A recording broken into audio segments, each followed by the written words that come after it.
Hello everyone, I am BowserJrXD. Welcome to the AG Pro 300 at Talladega Super Speedway. Race 11 of 33 for the NASCAR Xfinity Series in 2025. Our third of 6 Super Speedway races, just as at the Cup Series. And the first at Talladega, the 2.66 mile long Super Speedway. It's the one Super Speedway that RCR has been less successful at, with only one win in the last 5 years.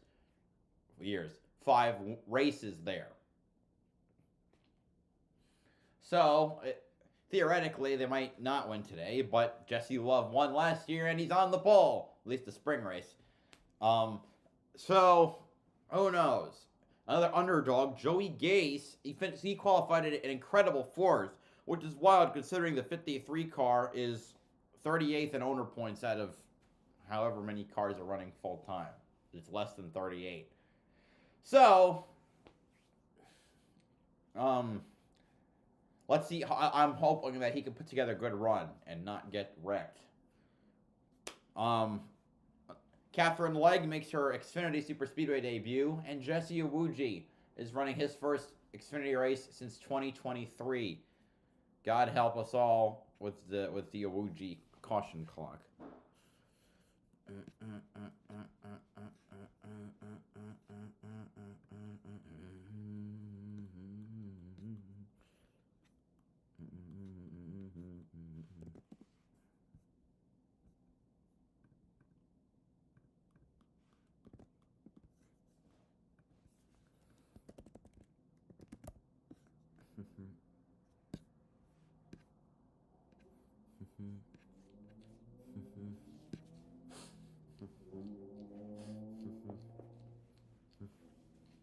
Last weekend, it was Jesse Love crossing the finish line first before being disqualified. The team losing their appeal this week, so Jesse, he's got a little chip on his shoulder. But he told me the best thing to do to move on and silence any critics is to go out and win the next race. He could do that today. Talladega was the site of Jesse's first career win in this race last year, but one person he'll have to compete with is his drafting ace teammate, Austin Hill. Dylan? That's right, Kim. Everybody wants a piece of us. That's what crew chief Chad Haney said about his team and driver Austin Hill. He's right. They're the undisputed kings of super speedways. But Talladega has eluded them. A best finish of just 14th here is a little bit of a black eye on an otherwise impressive set of results. Playing today is what they usually do. Get to the lead and let Austin and spotter Derek Nealon do their thing. They do that quite well. Just Waiting for the starting line up when I'll give the command, or no, waiting for the command to give the starting lineup. Jesus. Talladega, give a big NASCAR welcome to Timmy Hires.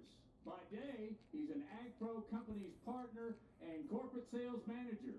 But today, he is here to say the most famous words in motorsports. It's all yours, Timmy. Drivers, start your engines.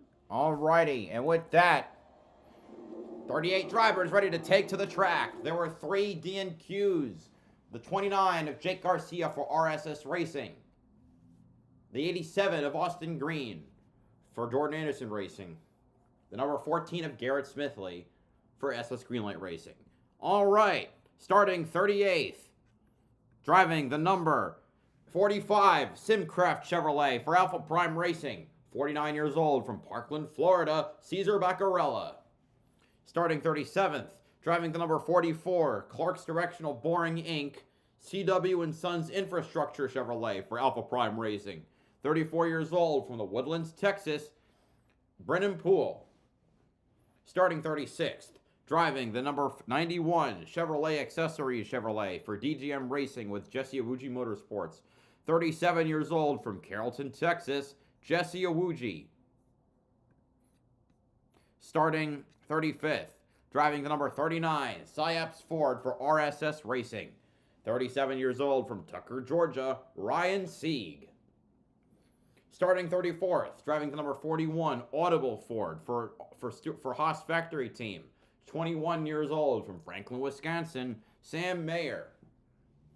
Starting 33rd, driving the number 4, KeenParts.com Chevrolet for Alpha Prime Racing. 21 years old from Rhinelander, Wisconsin, Parker Retzloff. Starting 32nd, Driving the number 66, Density Energy Pouches Ford for MBM Motorsports. 20 years old from Palm Beach Garden, Florida, Mason Maggio. Starting 31st. Driving the number 31, Bommarito Automotive Group Chevrolet for Jordan Anderson Racing. 25 years old from Bakersfield, California, Blaine Perkins. Starting 30th. Driving the number 24, Forever Lawn Toyota for Jordan Anderson for Sim Hunt Racing.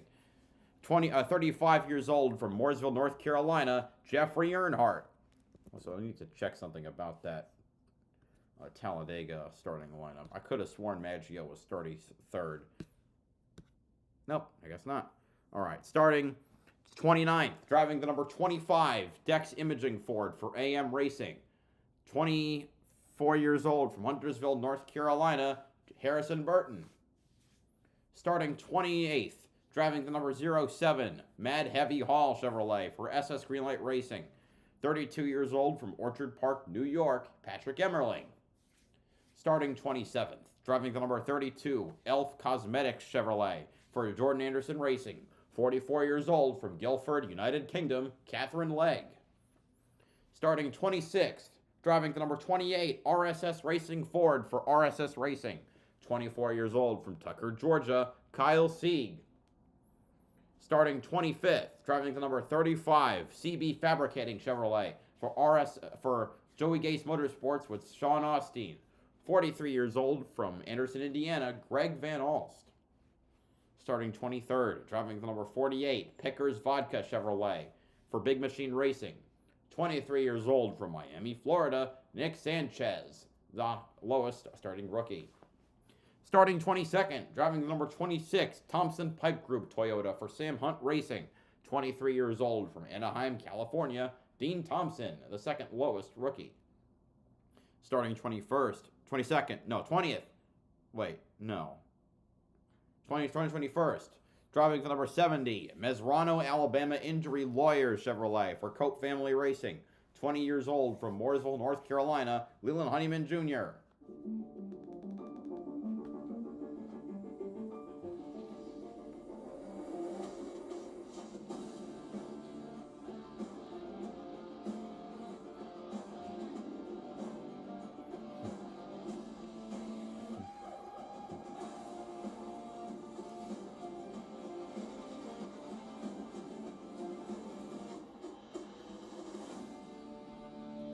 Okay, starting 20th, driving the number 1, First Bank of Alabama Chevrolet for Junior Motorsports. 21 years old from Mooresville, North Carolina, Carson Quapple, the third lowest starting rookie. Starting 19th, driving the number 42, Dude Wipe Chevrolet for Young's Motorsports. 26 years old from Ridgefield, Connecticut, Anthony Alfredo. Starting 18th, driving the number 18, Sound Gear Toyota for Joe Gibbs Racing. 18 years old from Eden Prairie, Minnesota, William Sawalich, the fourth lowest starting rookie. Starting 17th, driving the number 19, Young Life Toyota for Joe Gibbs Racing. 41 years old from Tampa, Florida, Eric Almirola. Starting 16th, driving the number 20, Menards Lions Toyota for Joe Gibbs Racing. 28 years old from Atlanta, Georgia, Brandon Jones. Starting 15th, driving the number 16, Leaf Filter Gutter Protection Chevrolet for Colleague Racing. 24 years old from Middletown, New York, Christian Eckes, the fourth highest starting rookie. Starting 14th, driving the number 8, Pilot Chevrolet for Junior Motorsports. 20 years old from Johnston, Iowa, Sammy Smith. Starting 13th, driving the number 88, WeatherTech Chevrolet for Junior Motorsports. 18 years old from Mooresville, North Carolina, Connor Zilich, the third highest starting rookie. Starting second, driving the number 12th, driving the number 99, Viking Motorsports Chevrolet for Viking Motorsports. 33 years old from Grass Valley, California, Matt DiBenedetto. Starting 11th, driving the number 00, Ollie's Bargain Outlet Ford for Haas Factory Team. 27 years old from Alpine, California, Sheldon Creed in the highest starting Ford. Now for the top 10. Starting 10th, driving the number 51, One Stop All South Electric Chevrolet for Jeremy Clements Racing. 40 years old from Spartanburg, South Carolina, Jeremy Clements. Starting 9th, driving the number 71, Classic Collision Chevrolet for DGM Racing with Jesse Awuji Motorsports. 35 years old from Ashburn, Virginia, Ryan Ellis. Starting 8th, driving the number 10, Black Widow Truck Chevrolet for Colleague Racing. 21 years old from DeLand, Florida, Daniel Dye, the second highest starting rookie. Starting 7th, driving the number 11, Alloy Employer Services Chevrolet for Colleague Racing. 31 years old from Port Charlotte, Florida, Josh Williams. Starting, wait a minute. Yes. Starting 6th, driving the number 54, Operation 300 Toyota for Trejogians Racing. 20 years old from Artesia, New Mexico, Taylor Gray, the highest starting rookie. Starting 5th, driving the number 27, Golden Corral Chevrolet for Jordan Anderson Racing. 32 years old from Halifax, Virginia, Jeb Burton. Starting, also, Taylor Gray, highest starting Toyota, as well as the highest starting rookie.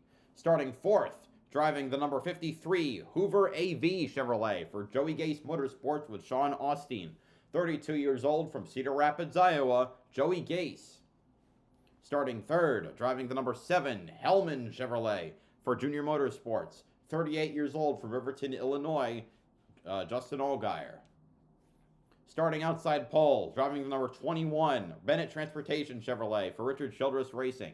31 years old from Winston, Georgia, Austin Hill. And on the pole, driving the number 2, Watt Chevrolet for Richard Childress Racing, with a pole time of 52.546 seconds and an average speed of 182.24 miles per hour. 20 years old from Menlo Park, California, Jesse Love. That is your starting lineup for today's AG Pro 300.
Big days for those two. Back in starting 14th, Sammy Smith. He won last week at Rockingham after Love got DQ'd, and he won here at Dega last fall. Yeah, a couple of fast rookies with Dean Thompson in row 11 and Nick Sanchez in row 12. Both of those guys got their first career stage wins last week at Rockingham.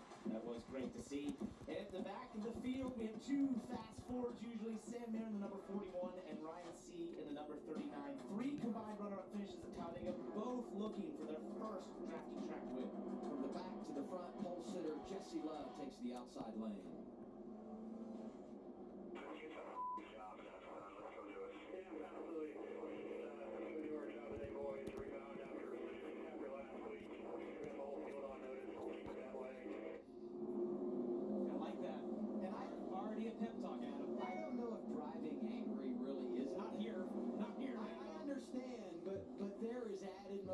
When you think about how the race ended last week, he's DQ'd, he comes here today and fires the first shot by winning the pole. I think that team's on tilt right now. They want to prove it.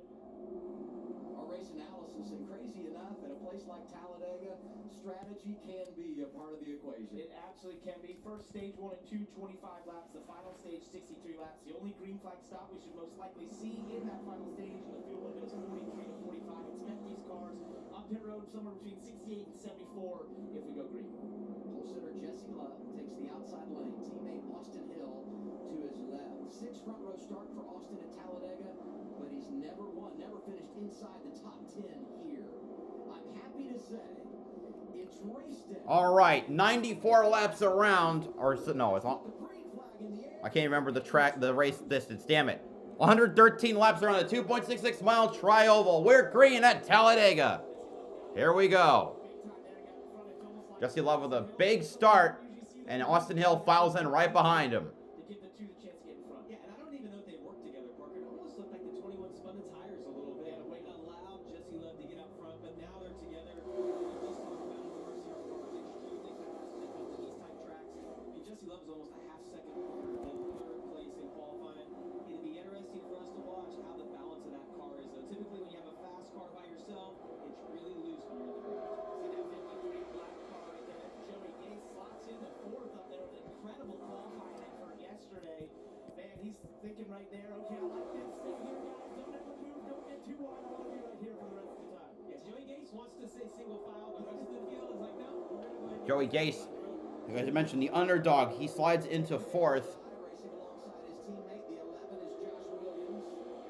Black and yellow 54, the best driver in qualifying yesterday from Joe Gibbs Racing, another rookie Taylor Gray.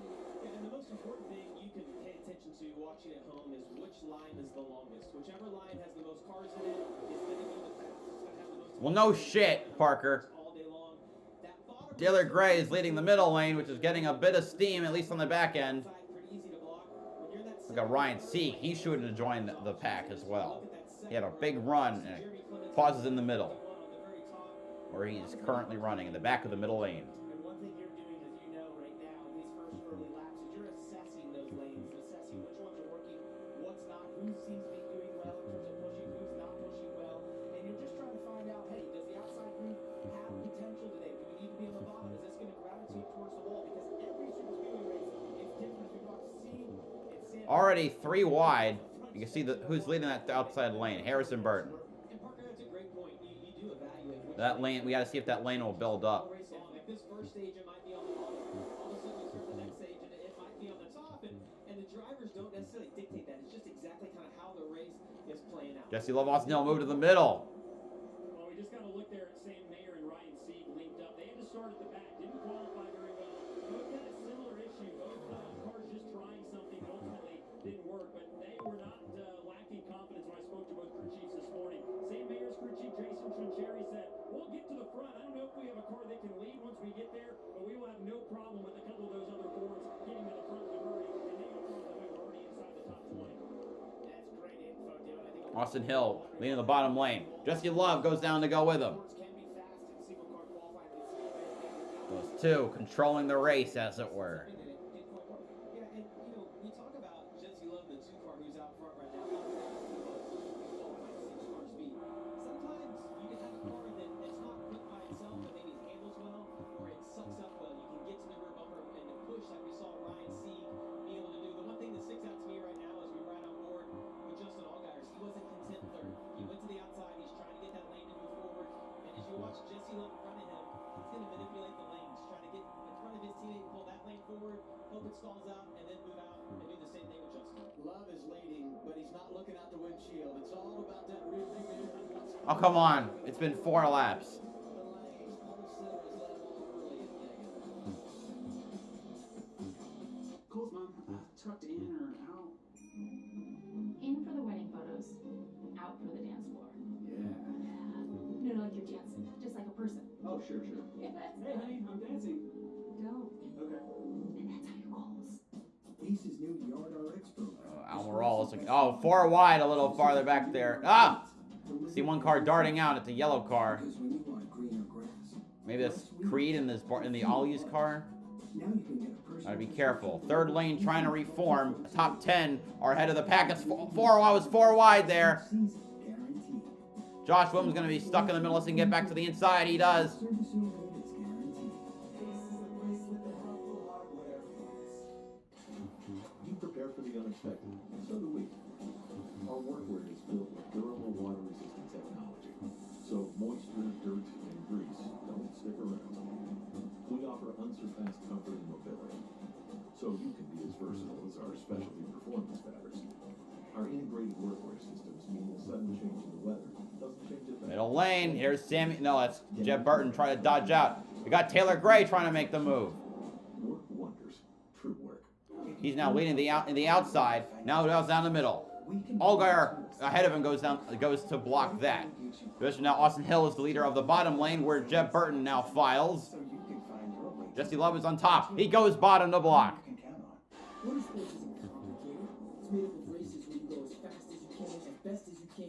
Oh, we got a car off the pace. Is that it's Parker Retzloff. We made some seriously fast cars. This one and this one, definitely this one. And they all have great drivers. Ones that win, like win a lot. Look at all these legends. The hottest drivers right now are him, her, and this guy. They're all part of a big happy family speed demons. Now you're up to speed. You in? Let's just get a closer look.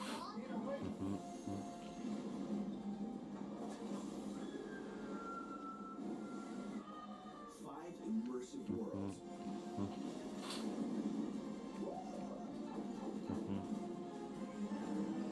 One amazing theme park. Our universe will never be the same.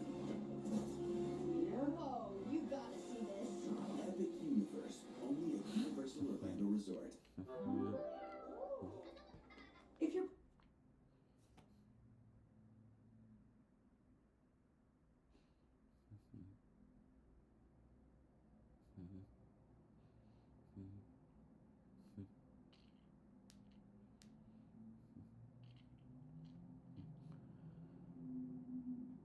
Allgaier is now firmly in second, ahead of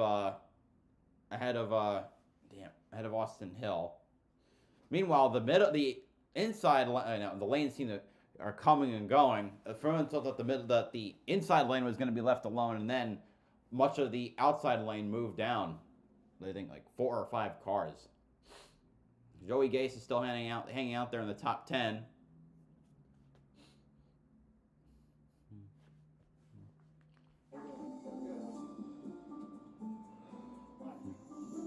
Shady Race. Eyewear that has your back. CW Sports back live at Talladega Superspeedway. Aerial coverage today. Top 5, single file. Helicopter. It continues to be Jesse Love out front. Some Chevys really making a play up there in that bottom lane. 9 of the top 10 were Chevrolets.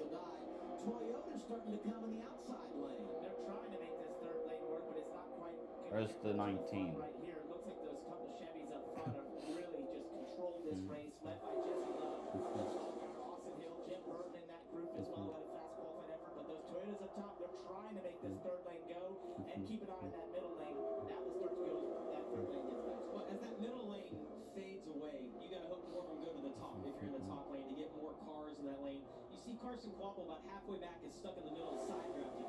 He's really long and dragging Josh Williams back. That's what's creating that gap to the 53 car right in front of him. These guys are really all kind of stalled out. It's almost like this accordion, right? You think you're making some ground up and then you get stalled out. You start. Some are moving up. I think that's Josh Williams. How important is the bottom lane? You're leading the middle. Well, You squeeze down. yeah, it looks like we're going bottom lane dominant. Though I think eventually you move to the upper lane. Until this bottom sort of became dominant. And this is always the question for me, JP, because when you get in these races, it seems like if you came here 3 times in a row in 3 different days, you would have a different reaction in terms of the bottom being dominant, the top, because I want to go up there. That so you just sort of assess this, and right now we're seeing the bottom lane led by these 4 really fast Chevys being the dominant place to be in the controlling line. On board here with our race leader Jesse Love. It's the Simply Safe onboard camera. Jamie, what do you see? Yeah, I mean, Parker, you're right. And what I will tell you is we see this line forming on the bottom. When we talk about spotters and what the spotters can see versus what the drivers can see, when you pan out and you get this big aerial shot like we see here, Wow. you can't tell. It's like Fourth, fifth, top second line on the bottom. You don't know how 12 are single file and several car lengths ahead of the rest of the field. outside, but as you look, we've got 8 or 10 cars in that front pack And on the bottom. the JGR cars are left behind. Let's get closer to the stage break before we try to battle for some points. While we were away, Parker Retzloff in the 4, unscheduled pit stop, had a flat tire. Tough break for him because of how good they were last week at Rockingham. Let's hear from Kim Coon. Yeah, they were hoping to carry that momentum. Unfortunately, hit a little bit bad luck. You talked about that unscheduled stop. He lost 2 laps during that stop for a couple of reasons. A, because that left rear was completely destroyed, so you had to nurse that car down pit road so it didn't do too much damage to the car. Then once they were in checks to make sure that carcass wasn't wrapped around the brake line while they were on pit road. They did make a chassis adjustment. Parker just saying it's a little bit free. Almost halfway through the stage. 2 laps down. Well, he's definitely not out of it. We know we're going to have some cautions. He's the only car a lap down at this point. If we get a caution, obviously he's going to get one of those back. And once you get to 1 lap down, you're back in the game. But we're going to see 4 or 5 cautions throughout this race. He's still going to be in an okay position. Might be in a position, Parker, to actually miss the wreck. Yeah, it could be a blessing in disguise. It happens often in super speed racing. One of the things that I think if you're looking at these first, as we get halfway in this first stage, it almost feels tame, right? That's very common in an Xfinity race at these super speedways. Drivers are figuring out the cars. Remember, there's no practice. You show up, you do one. Second lane kind of starting to reform. Several your competitors out, that sort of thing. You're going to be, not take as many risks, not be as aggressive as Nick Sanchez goes to the top there in that orange and white car.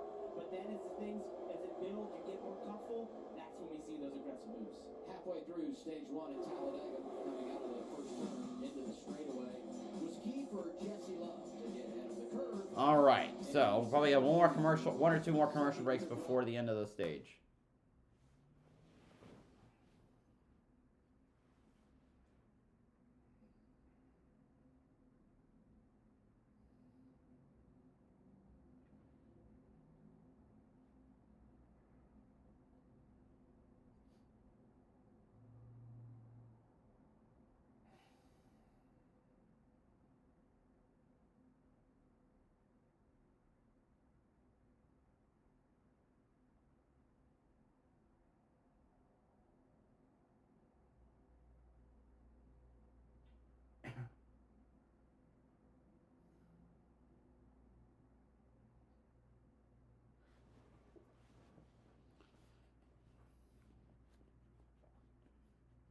Carson Kvapil is now leading the middle lane. So we have lower and middle lane.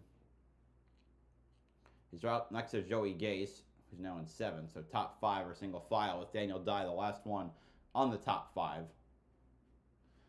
Next time by, there'll be 10 laps to go in stage 1.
All right, now we're at 9 to go on the stage. Just trying to rest my eyes a bit. Jesse Love is still the leader. We have 2 lanes, kind of 2.5. Outside lane is dominant right now. It's Love, Hill, Burton, Creed, Taylor Gray, your top 5.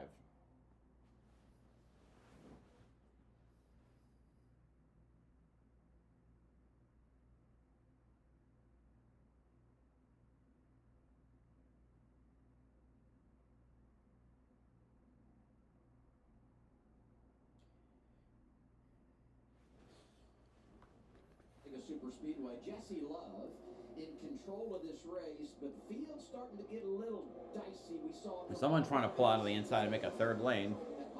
Brandon Jones now kind of stuck in the middle as that car takes his spot. Try and cover that bottom lane as it's starting to get some momentum. He's going to head back up to cover his teammate on the top. Those are excellent moves. Looks like it might have been Dibby. Yeah, it was Dibby. As the leaders tried to catch the top lanes, they sort of jumbled everything up and allowed the bottom lane to have some momentum. And Nick Sanchez doing a great job now on that bottom lane and controlling it. This was really close. If you don't know. Yeah, he's making those moves on his own. It's really hard for a spotter to clear you. You're that close, especially the angle. I mean, they're 3/4 of a mile away from them at that point on the racetrack. Jesse Love, though, has done a great job defending those lanes. 7 to go. I thought you'd see this upgrade at the start. Like, everyone was pretty calm, trying to get acclimated to their spotter. How aggressive can I be on the push? Here we are, we have 7 to go in the stage. All of a sudden, all those side drafts have started with 3 wide again. It's getting really aggressive. A couple of things I want to pay off here. Retzloff, who made the unscheduled pit stop, not just having a tire issue, there's a brake problem. Oh. There. He's 3 laps down.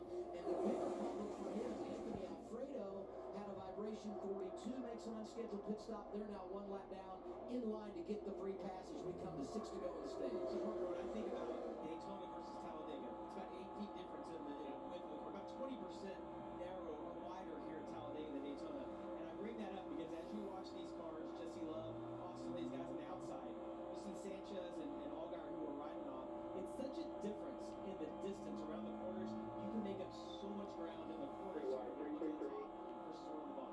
Hellman's onboard camera showing the flash of Ryan Sieg coming to the front in the 39. Big run there through the middle as Allgaier tried to cover that with the 19 there. He wasn't able to do it. 6 to go on the stage.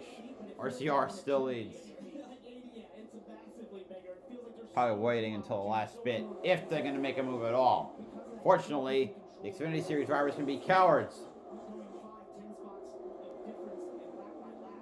That's because of just how much space there is to race around. Yeah, and you brought up Ryan Sieg on Tuesday. You said, look, he's might get any moves. I'm going to let that pay off right now.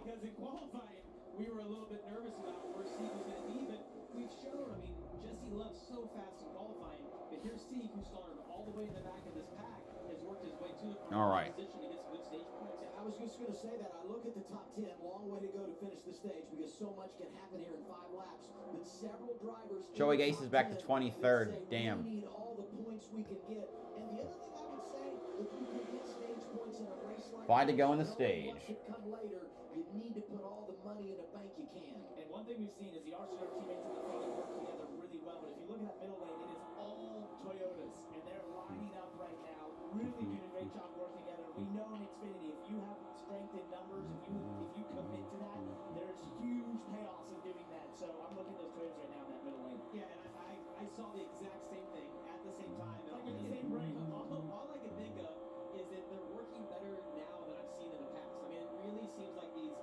junior motorsports, you see RCR, Joe Gibbs Racing, all those guys working together better than ever. And as we talk about stage points, Adam, I can't help but think about that 18 right behind Taylor Gray. It's been a rough 4 or 5 weeks for William Zawalich. He needs these stage points as much as anybody. He needs it like water. I wanted to bring it up, but I didn't feel like it. So Wallace has had is 75 points behind the next rookie. So he needs points like water or oxygen. 3 to go. Next time by.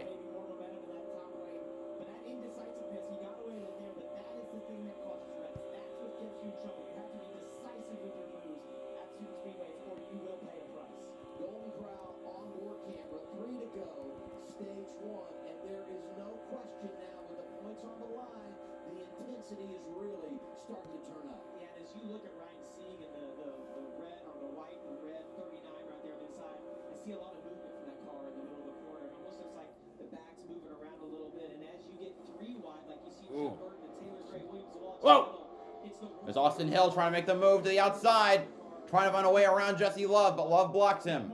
Sheldon Creed was able to sort of force Austin Hill out of the bottom groove there. He got that side of Austin Hill was trying to get back down to stay behind his teammate and wasn't able to do it, so he's forced to be in the middle. Look at the gap. Austin Hill moves up to get run on the high side. The middle is a little lagging now with Taylor Gray at the front. Big run from the outside, looks like. So Jesse Love goes to block it. 2 to go on the stage. That was an opportunity that you could have, but when the 21, the 2, they have so much speed in their cars, they can work their way back to the front so easy. You know, Austin Hill is 4-0 this season. When you talk about winning stages and drafting tracks, got them both at Daytona, got them both at Atlanta. His teammate is leading right now, though. Jesse Love has been so impressive, but the attack is really... Ooh, there's a run from Christian Eckes around Jeb Burton. He's going to be second in an outside lane as Jesse Love still leads. 3 wide in the pack as they come to the last lap of stage 1. Inside lane getting the runs now. All right, here we go. Last lap of the stage. Points up for grabs.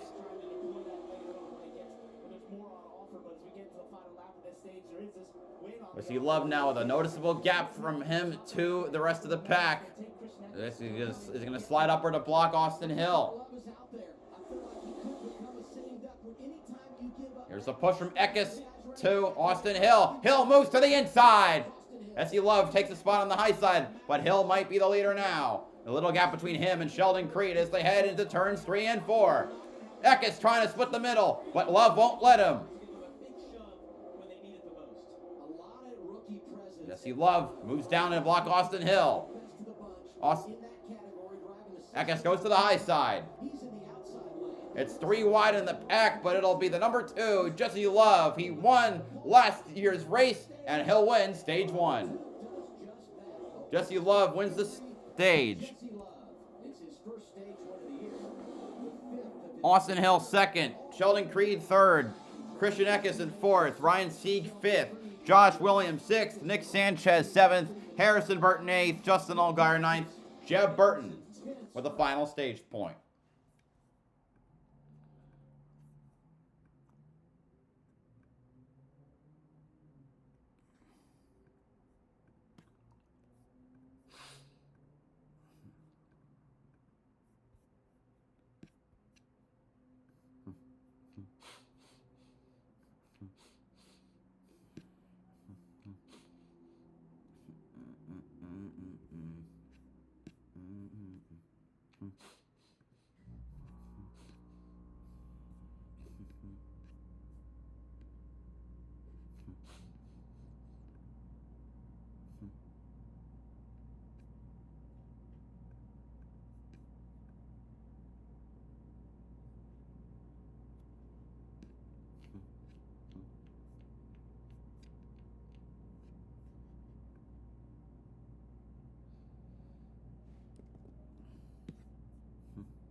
NASCAR Xfinity Series is brought to you by Progressive. Save when you bundle home, auto, and motorcycle insurance. Visit Progressive.com.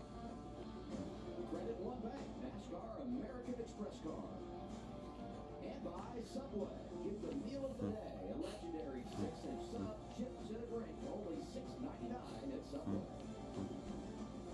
Stage 1 complete for the NASCAR Xfinity Series at Talladega. Josh Williams with some good stage points, finished in the 6th position. So let's get our race fit health report brought to you by Registry. I like this. Josh Williams, 5'10", 192 pounds, meets with sports psychiatrists monthly to ensure mental health stability.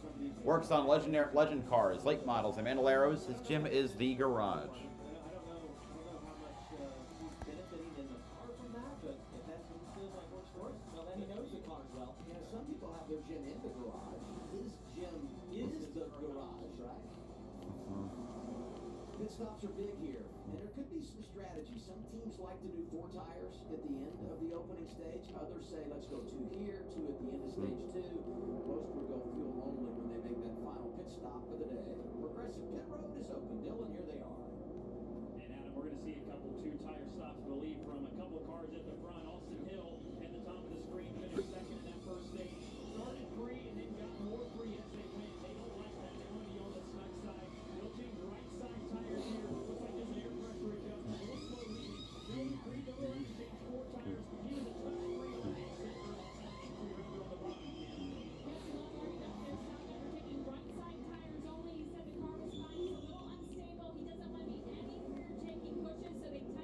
Wow, Eckes, Sanchez, Allgaier, Honeyman, Austin Hill, Williams, Zilich, Dye, Ryan Sieg. That is your line. That is your race off pit road. Race off pit road was unbelievable. Love and Eckes. I thought Eckes got it, actually, but he does get 2 spots. Love wins the race off.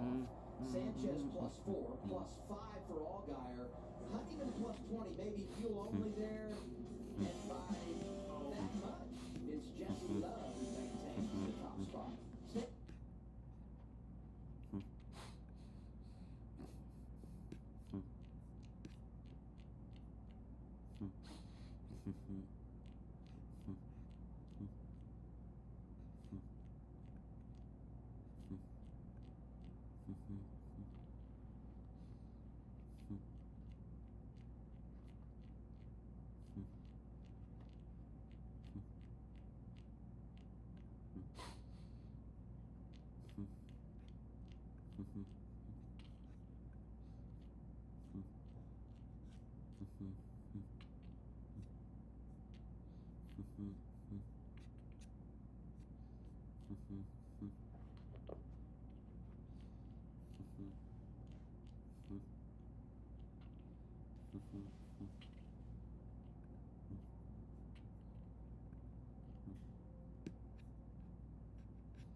weren't allowed to wear shoes. Oh, is They that- made that clear. You Yeah. just didn't have socks?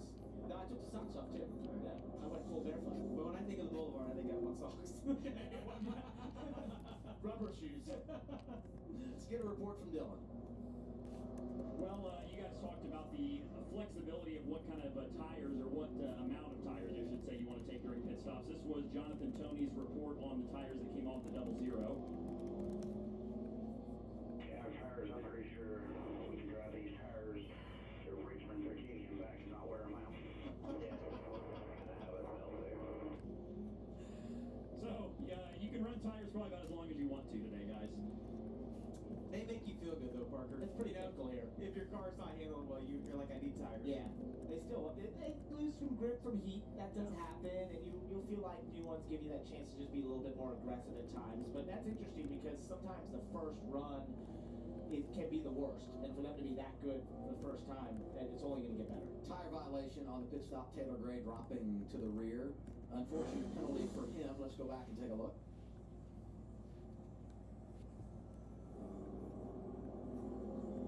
And Yeah. You just gotta wait for him right there. Have Gosh, to that grab was it. close. really close. That 10, if Daniel died, had to go around it, staring right at it as he came out of his stall. This is so difficult because you spend so much time in that first stage, and he qualified great. I mean, yesterday, so you spend so much time up front, and then boom, now you have to reset and change your mindset as you go to the second stage and coming from behind. One guy that has not had to worry about that, race leader Jesse Love. Here's 2 radio. Which lanes will I get beaten? I think you were doing that. There were a couple times you were a little bit more definitive on like which lane is closer, which lane is coming. But then at the end of it though, when we kind of got down to crunch time, I felt like you were doing that perfectly fine.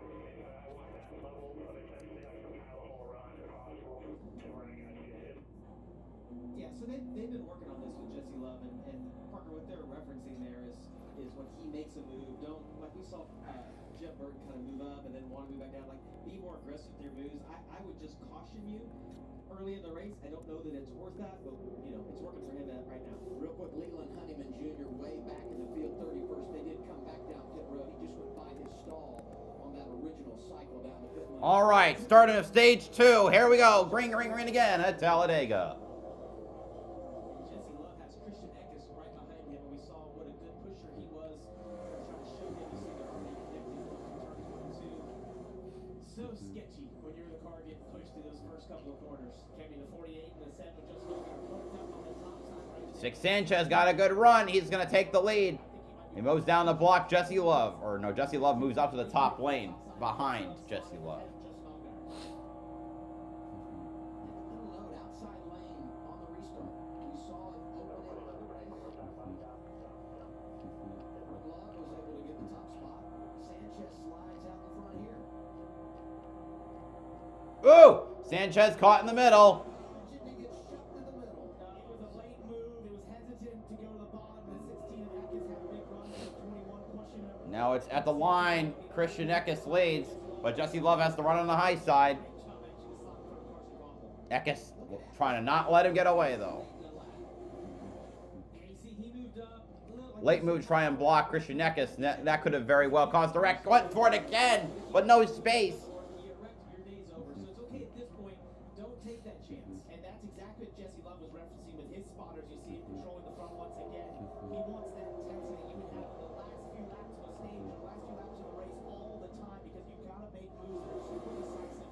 If you're going to be aggressive, you've got to commit to those moves. And that means you and the spotter working What at the same hell? progression level and quick clearing. And I said this earlier in the pre-race show, that spotter is kind of verification. When you're making that move and you hear the spotter say, you know you can go because it's 2 people thinking the same way. If your spotter's not quick enough to say that or he doesn't tell you, that's when you're hesitant to make those decisions. Now, I feel like when you're in sync and you're in Jesse Love's position, controlling the field, I'm not even looking in the mirror. When the spotter says go to the top, I go, I never look. And that's when you really know you're in sync with each other, and that's how you can make moves that are fast and cover lanes as they gain momentum. Yeah, speaking of making moves, what about Jesse Love? Didn't take long to Look at that 3 wide action back there.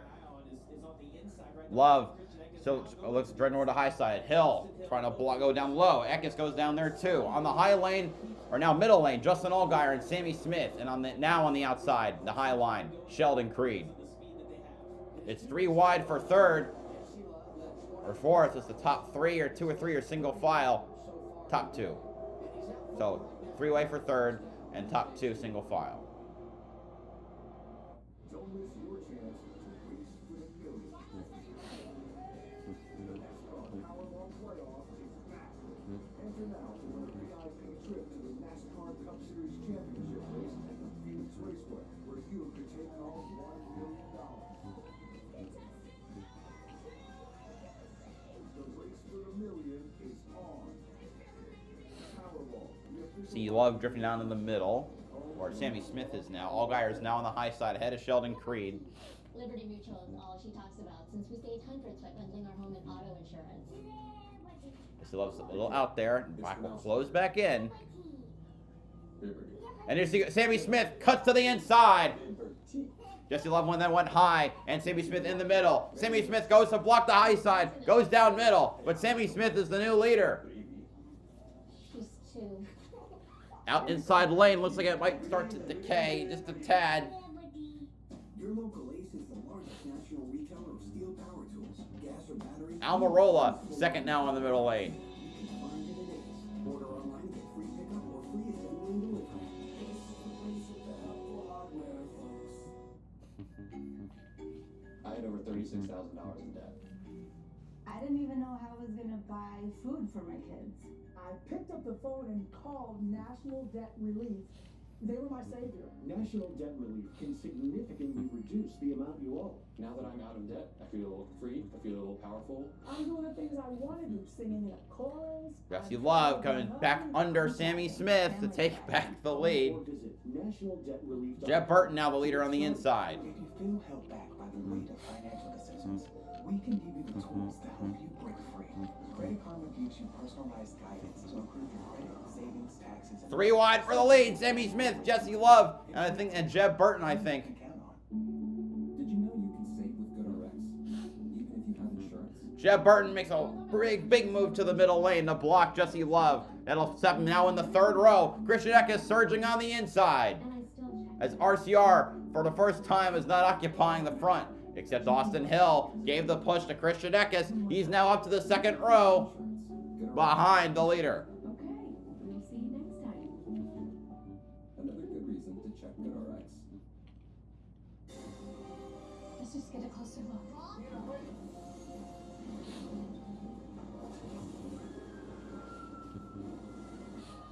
5 immersive worlds.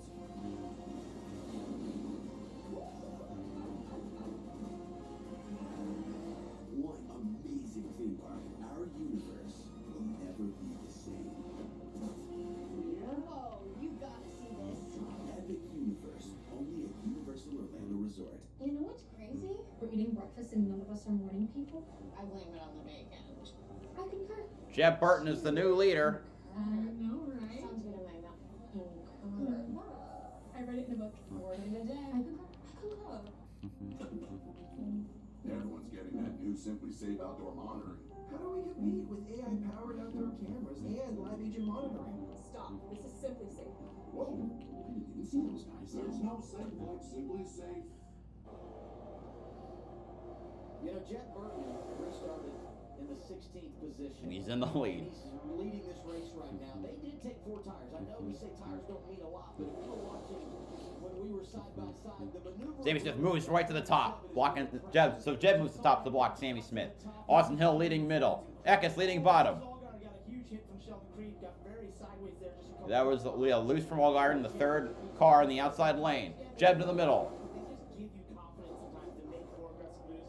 Remember, these drivers have been able to work on their car a little bit. We heard some were loose. That helps you as well to be more aggressive here. And we got some radio that said with just Allgaier.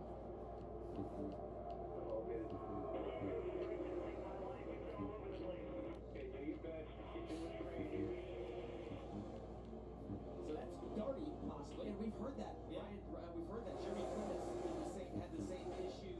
Seems like, I mean, to me, that's kind of a characteristic of the tire this weekend, right? I mean, they run these cars, you don't toe the front end out to give stability. You want it almost heads up or minimal out to make the car just faster in a straight line. You do everything you can to get that speed. I'm going to tell you something. Jeb Burton with the 4 tires, I know we've talked about it not being a big deal, but if I'm on a crew chief on that pit box, I'm taking note of that because the fact that he wasn't able to get to the lead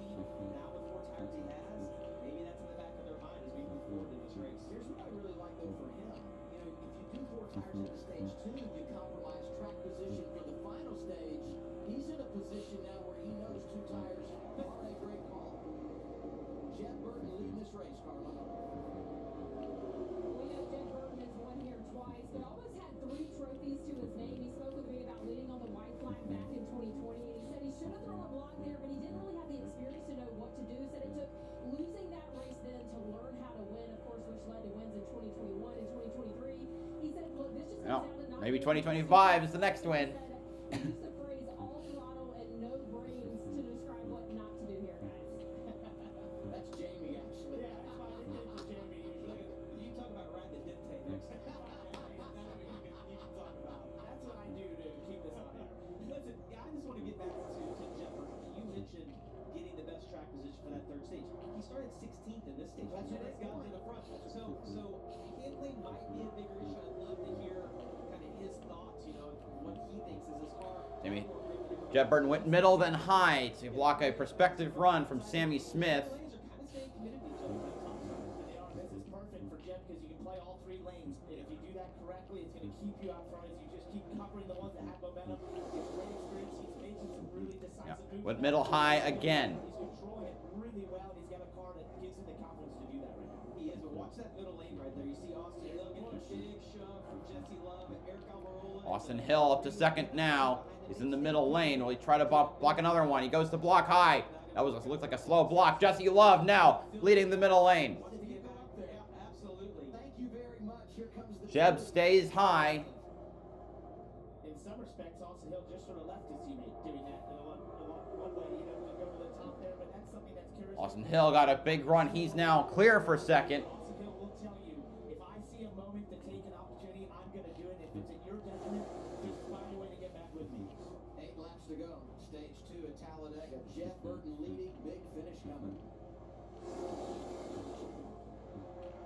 Toyota has 3 NASCAR Cup teams. 2311 owned by these 2, but this guy actually races for his team. And they both share the track with the team owned by this guy. 3 teams, 4 legends, all going after one. Jesse Love cuts to the middle. I mean the inside, the bottom. So does Christian Eckes. Middle lane immediately decaying. Almirola's leading it, but he's several rows back now. 5 immersive worlds. His teammates, William Sawalich and Brandon Jones, are in that one. What amazing theme park. Our universe will never be the same. Austin Hill to the inside of Jeff Burton trying to make the pass. Universe, only at Universal. He makes it. Subway's got a new meal of the day. Chips and a drink for just $6.99. Or if you're big hungry, maybe football for only $3 more. Big hungry, is that a thing? That should be a thing. Find your friend. The all-new $6.99 meal. Where'd Almirola end up? Oh, I think I think some cars pulled to the middle. I see Connor Zillich. Stop. Roll calculating. Time out. Nice fanny bag. Thank you. Don't settle for just any insurance. Austin Hill now moves bottom along with Jeff Burton behind him. So then it's now they're both ahead of Jesse Love on the inside. Outside lane with Sammy Smith, Justin Allgaier, Sheldon Creed trying to make it work back. Now side by side with Jeff Burton. So Lease has premium service and quality paint that stand up to the test of time. With gallons of paint like Royal, starting at only $29.99.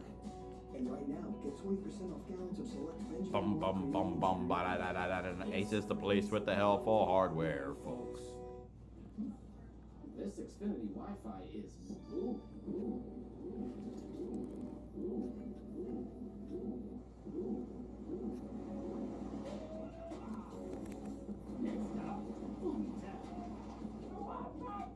The Wi-Fi is booming like a 10XW unicorn IPO. It's bursting with Wi-Fi.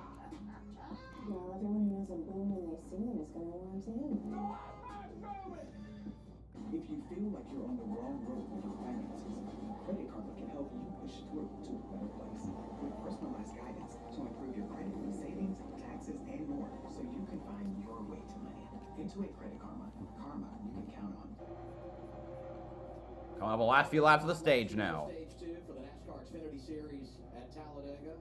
Our aerial coverage provided by the Lucas Oil helicopter, and a bad little segment of the race right there where Jeff Burton was leading, got shuffled out, and now he's falling back right around 10th. guys. Restarted back in 16th. Just start this stage. Got all the way to the front. This is Austin Hill going by him. This is where it started for Jen Burton. Yes, he got passed. I missed this happening, so I needed to check something. So then he tried to block Jesse Love. Couldn't.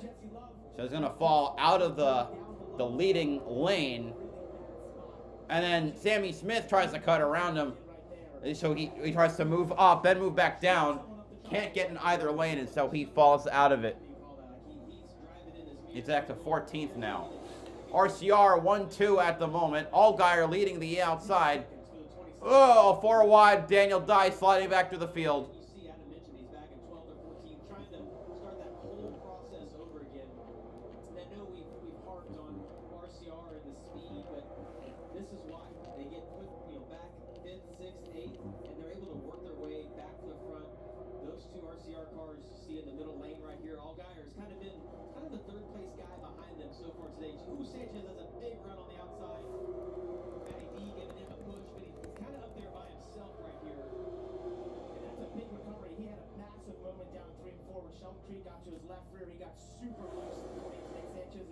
Jesse Love looks to the top of Austin Hill. He wasn't able to cover. This is heating up. I'm telling you, I love watching Jesse Love work his way to the front. But if I'm RCR, if I'm RCR, I'm like, just work together for a little bit. Just get in line and push each other. So you see Allgaier, get off of him right there. Oh boy. Free to go on the stage. Austin Hill hanging on for dear life. Now he's on the high side with his teammate, as well as an affiliate in Nick Sanchez. On the bottom, we got Justin Allgaier with Sheldon Creed, as per usual.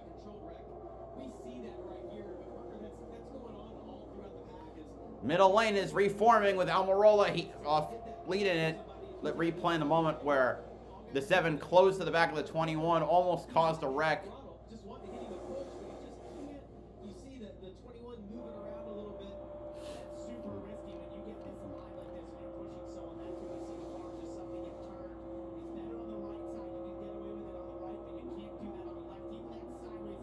Man, you can see the 21, the back wanting to step out of the car. In the back of the car wanting to step out, excuse me. The 2 car got stage 1. Can his teammate get stage 2? They're coming around for the last. After this, it'll be the last lap of stage 2.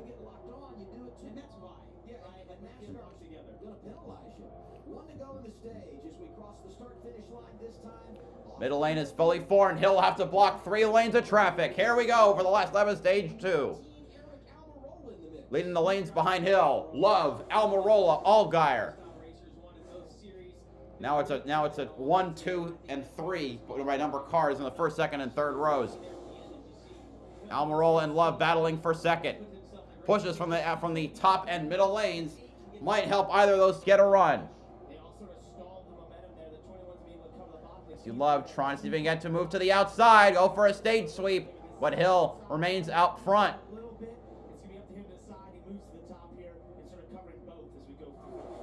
Coming out to the tri-oval, the last bastion before the start-finish line. Hill with about a car length lead will round that curve in the middle of the track and come around to win stage 2. Austin Hill wins the stage. Jesse Love second. Eric Almirola third. Fourth is Nick Sanchez. Fifth is Sammy Smith. Sixth, Connor Zilich. Seventh, Jeff Burton. Eighth, Justin Allgaier. Ninth, William Sawalich. 10th is Harrison Burton. RCR sweep of that.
next week is Texas.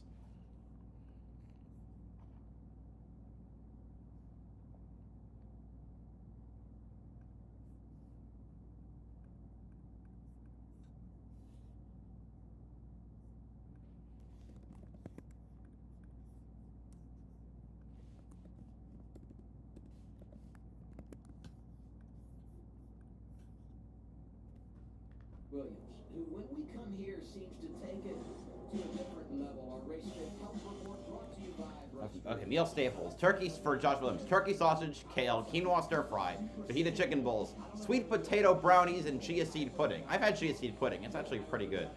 Nutrition focused, hydration, and energy regulation. I didn't think that was in the Williams diet. I gotta tell you, we were going over all the sales elements earlier, and I was offended because the producer told me how to pronounce quinoa, and I'm like, you know what? I've had it actually. So it was a bit of a shot at my fitness and eating regimen. Quinoa. How are you supposed to say it? Well, evidently they thought I did, but they thought I didn't know how, suggesting I'd never had it. This is controversy. It is. Here we go. Pit stops into stage 2. Austin Hill leading them down. Let's go to Progressive Pit Road, Dylan. Eric Almirola will hit his pit box at the top of the screen. He said the car was fine. Just felt like he can't do anything on his own. Just kind of running at constant speed, so was counting on some others' mistakes. Left side tires for Austin Hill and a chassis adjustment. Just wanted the rear of the race car in the track. When you see his teammate Jesse Love there, checking for the bottom, he said, really good car down there. Tape on the left side tires, almost up with Billy Z. Nick Sanchez, a little bit of a slow stop there. All right, Love, Hill, Almirola, Sawalich, Gray, Sammy Smith, Mayer, Burton, Jones, Creed. Or Harrison Burton, Jones, Creed. Progressive Pit Road, you see the numbers. Jesse Love able to reclaim the top spot. He and his teammate exchange positions. Almirola comes out third. I said it. It's one of the great places we visit in the NASCAR world. Nothing like a trip back. You see anything when you go to the boulevard. So, we really need to see your LDLC come down more to lower your risk of another heart attack. I was afraid we had to do.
Before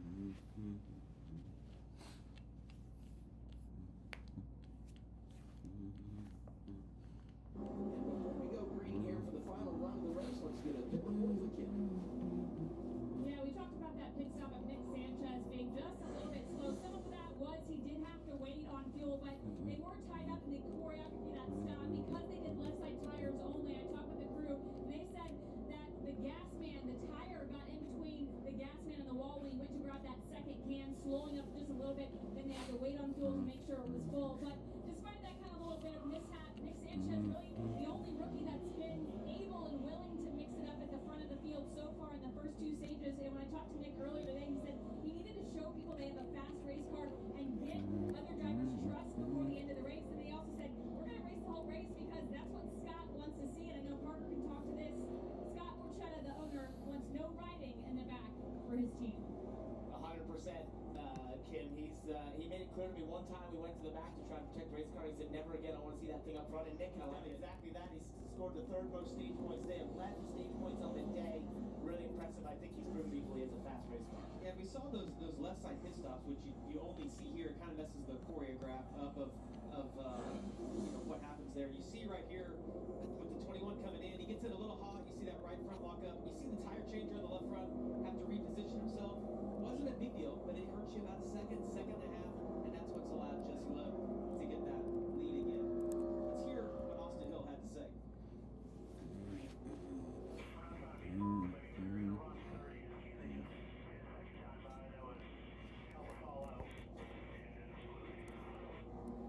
Well, and what Austin's referring to right there is when the pit stop was over, the car that's pitted in front of him had to come around. He had to sit there for just another second.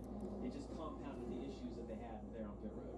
And that's frustrating because so many cars stay on the lead lap here at these super speedways, right? And we haven't had any major wrecks that's taken anyone out. So you, as a lead car, that happens a lot of times when you have those cars that are further back in the field coming around you, and you just have to time it correctly and hopefully avoid a collision. And it's so important for the spotter, crew chief, and driver to be aware of that, because if you go to pull out a stall and you have contact, which we see almost every single weekend that happens, tear your car. They've done a really good job there. Hey, earlier this year, Austin Hill became the all-time leader when you talk about laps led and drafting tracks in the history of the Xfinity Series.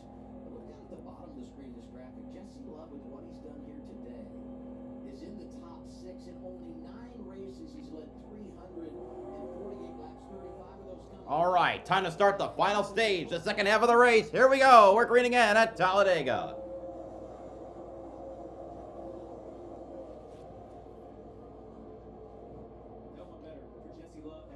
57 to go. So once we're halfway through this lap, we will enter the second half of the race. Surprisingly clean, too. Well, Sanchez goes way wide. Trying to form a third lane really quickly. Mayer joins him up there. We got Allgaier joining him. I think that's Dean Thompson, too. It didn't look intentional, but he had plenty of help once he darted out there. Here it is. Yeah, it's almost like they had a big run. We got on that a little bit late right now. Had a big run. We'll get a better look right here.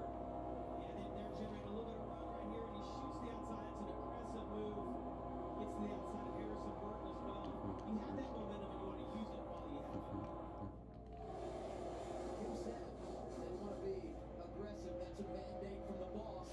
And that was about as aggressive as it gets, that dive to the outside. And the other thing that does be successful on the stage is it kind of takes some pressure off. Getting 11 points already. 4 wide. You can run there on Talladega. You just got to be careful.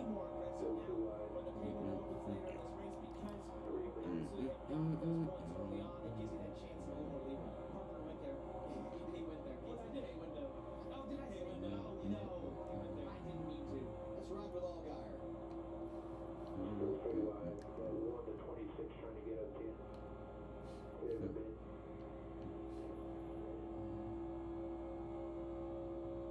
Wow, now there's kind of a separation from where Allgaier is to, I don't even know where he is in the running order.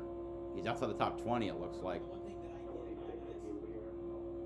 as we listen to his spotter Eddie DeHaan talk, is the 21st. that's kind of what you referenced. He caught back up in the draft. Andy, though, so we do hear moments of intensity from him, and as you said, sometimes the tone of the spotter stand can send a major message. And as impressive as that run was that we saw Sanchez get, he crushed that outside lane. Because they pulled out the outside lane that was cut in half. You see Aaron Almirola right there. It's moved that lane back. They're starting to get kind of regrouped together. It takes laps here. It doesn't happen in a straightaway. It takes multiple laps to get that going again. And especially the Xfinity car, it just seems like to generate runs of sweat, momentum being built up, as we mentioned, over a couple of laps. And that's why when you see someone who has a run, like we've seen out of Austin Hill earlier in the race, they can lead and take it. And that's what Austin Hill, like I said, when he gets a run, he takes it because you just don't know when that will materialize again. Look who's leading that outside lane. 99 Matt DiBenedetto working his way to the top five. He's won a truck race here, and a couple of spots behind him drafting that outside lane. The rookie is William Sauvage in the 18, Kim. Yeah, let's get a Toyota driver update. Doing a great job right now, and he's got very limited super speedway experience. So Wallach finished ninth in the ARCA race today. You got 2 stage points today.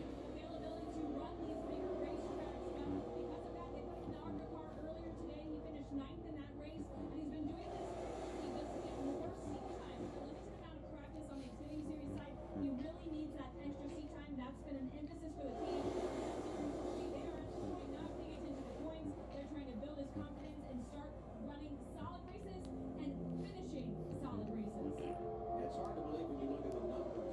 Bad luck they've had. A lot of rookie moments for William Sauvage. All right, going to commercial. Jesse Love leading 53 to go. You know what's crazy? We're eating breakfast and none of us are morning people. Is this adulting? I think it is.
Back.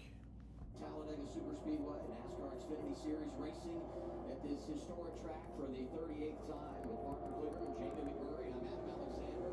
Dylan Welch, Kim Kuhn on the pit lane. Carla Metz, our host today. You know pit stops are going to come here, and they'll come under green if we don't get our first caution incident of the day. So far, it's been a very clean afternoon, and it's been a clean afternoon on the stat sheet for Jesse Love, who's led 44 laps from the pole this afternoon. And right, it seemed almost a little calm right here because we are getting close to with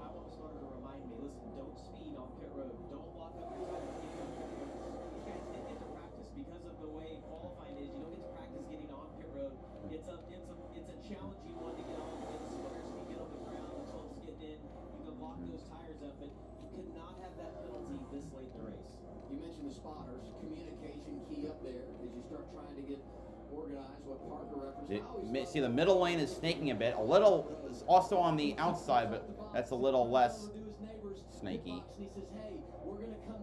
RCR, of course, is leading 1-2.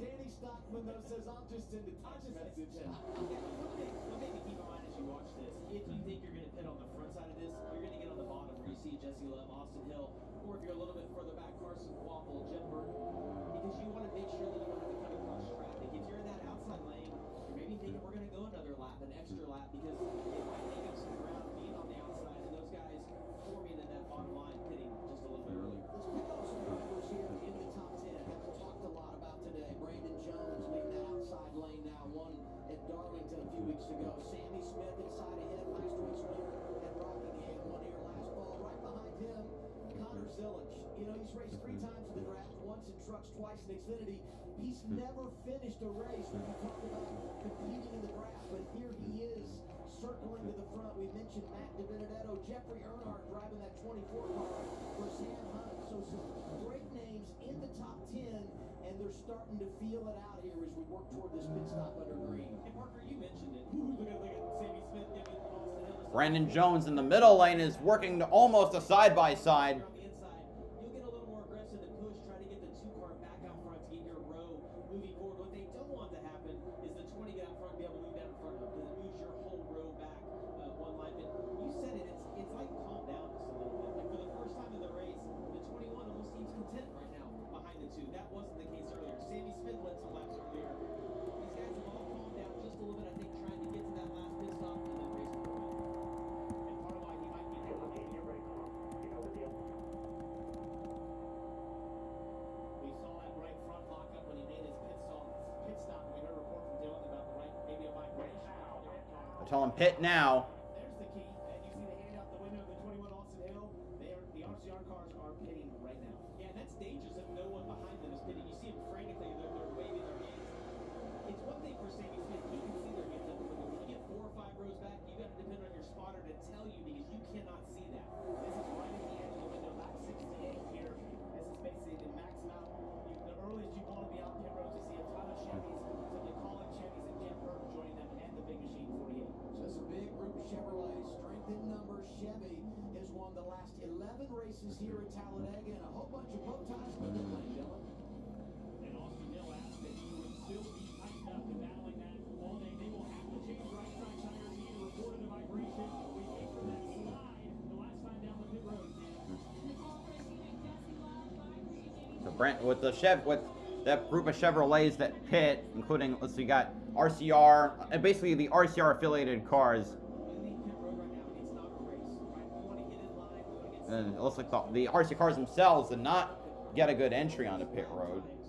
Trying to make sure that when these guys pit inside the back of the I always liked hitting early. It puts them in an interesting fuel window of, green, white chippers and how far we can make it. But I like being on the front side because you have the momentum when the other group pulls out. And the analytics will tell you being the first group on the road is the most advantageous because it breaks up this pack. They run a couple laps that are slower, and if that other group of Chevys can get lined up, like you mentioned, they can sort of counteract with the speed of The 45 had a mechanical problem. see that there's 3 of them, and what else? Another thing that can happen here is because that pack is coming, they're going to get a little bit of a sniff, a draft off those guys in front, and they might actually have quicker lap times. They got to get together. It was interesting looking at the last car in that group that made the pit stop. 42 Anthony Alfredo had a vibration early, unscheduled pit stop, got a free pass, and he pitted with that group of Chevys that came a couple of times ago. Now the Toyota's all lined up. Saw the hands out the window, and they will stay out, but some of the drivers behind. Other cars will pit. I think we got the JRM guys. Leading the group, and behind them a bunch from Junior Motorsports. The Fords and Toyotas stay on track. Dylan? Yeah, Sammy Smith and the rest of the Junior Motorsports cars are in. The Ada Smith has just been too tight all day. You saw the little chassis adjustment there in the back window. Waiting on the fuel, want to get it full in case of a green-white checkered at the end of this one too, Kim. Quiet day for Connor Zilla. Trying to talk too much about him. Earlier in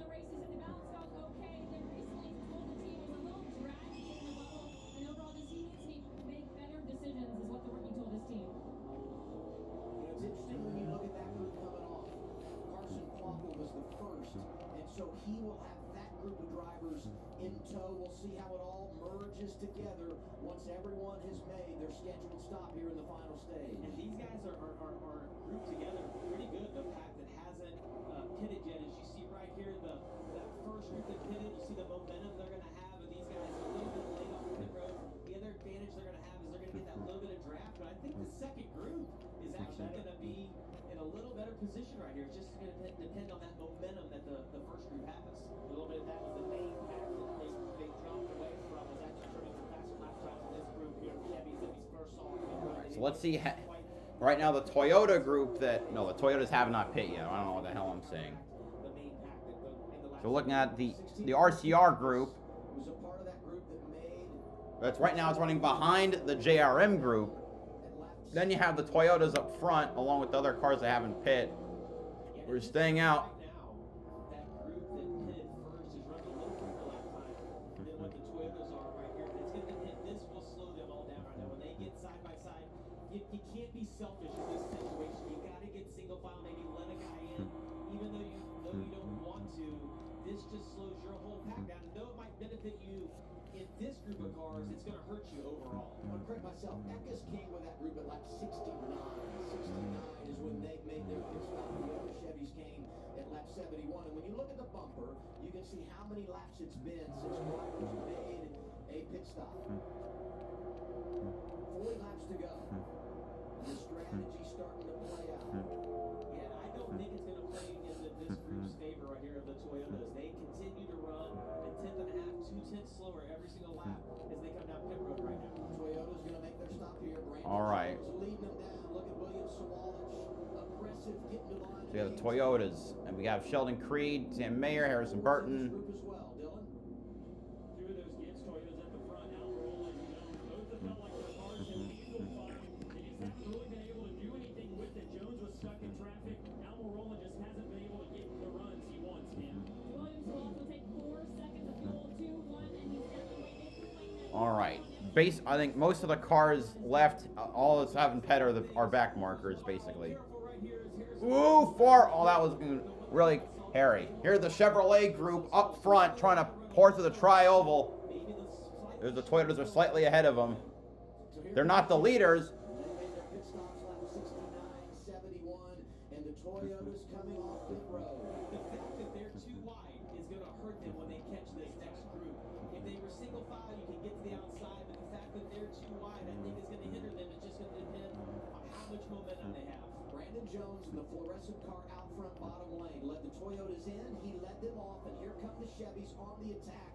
But as Jamie said, they're too wide coming to the outside lane. Yeah, and I'm getting aggressive right here. If I'm in that front group, I'm going to pull up just like Jesse Love. Toyotas look like they'll have gotten up to speed. Taylor Gray. Oh, Jesse Love cut to the inside. I think that's Sawalich. A little bit, but that little bit of momentum, you slow down, it's going to hurt them to get all the way to the front, I think, Parker. He just wasn't quite able to cover there on the So Quapple's leading the Chevrolets. Trying to get around. Quapple trying to get on Ryan Sieg. Get the run. Well, also to the outside of Sam Mayer. Who anyone move to the outside? The other cars have pit. Except Catherine Legg and Greg Van Alst. Brandon Jones, Eric Almirola, Taylor Gray, the 3 Gibbs cars have put themselves in a great position. They're going to have to move up, though, and block this outside lane eventually. This was a net gain by the Toyotas over the Chevys and some of the Fords. Catherine Legg has pit. There he goes to the top. Yeah, I can't believe I thought Jones would move up just a little bit quicker. Eric saw that coming, probably working with the spotter, knew that's where the momentum What happened to Sawalich? He's off the pit. Another race, another problem for the rookie driver from Minnesota. Catherine Legg had taken over the lead. She and Greg Van Alst had yet to make a pit stop. Legg comes in and gets her service here. This is scheduled with 38 laps to go, but the battle for the race lead is going to be what you see right here. The drivers have already pitted and leading the draft. You got teammates from Joe Gibbs Racing, bottom lane, Brandon Jones outside of him. Legg will have lost the draft undoubtedly at this point, although she won't be last. Marshall should be the first to go a lap down. I don't think. To work these lanes and get back front as we take a look. We saw this with Harrison Burton as they were coming up. It looks like Sheldon Creed nailed him on pit road exit. We heard something on the radio that maybe he's blowing up, and there you see smoke for the 18. He's off pit road. They got the hood up. Well, Sawalich will finish probably 36th. Good God.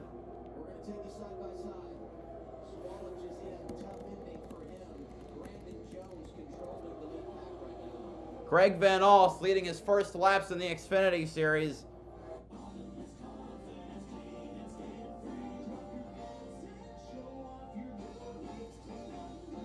Switch to Dude Wipes, the wet, flushable wipe that clears instead of smears. Dude Wipes, best clean, hands down. Let's just get a closer look.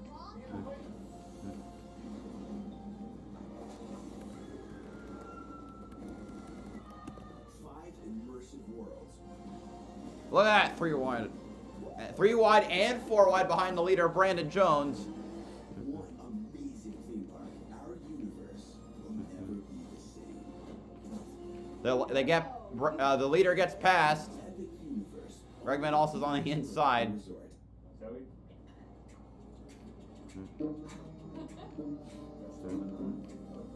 Today, you're meeting for coffee. Oh, there's a wreck! Sammy Smith and Greg Van Alst. You're meeting the family. Well, he won. The winner of last week's race at Rockingham has been wrecked out of the race. Greg Van Alst in the 35 CB Fabricating Chevrolet, also with major damage. Sammy Smith has got it. Oh, Ryan Sieg, also with major damage. The hood completely destroyed. Hey, you can start with dessert. Or, how about soup? Wait a minute, baby. Damn. Your bike is officially protected by America's #1 motorcycle insurer. You can now safely go wherever the wind takes us. That's right. It was one of those books. That thing is, yeah, Sieg got the worst of that one. Holy crap. Didn't think this through, did you? Nope. You go without me. The owner and I aren't on speaking terms. Apparently the refills are limited. Okay. It's not okay. Your local Ace is the largest national retailer of steel power tools. Gas or battery, you won't find this full lineup at a warehouse. You can find it at Ace. Order online, get free pickup or free same-day delivery. Ace, the helpful hardware folks. From imagination to the track to your driveway. You in?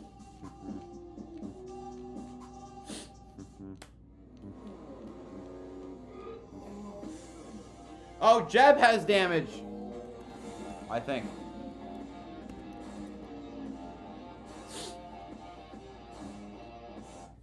Man, that 39 is limping. We still don't know who caused the wreck. I mean, it's because it's all happened under side-by-side caution.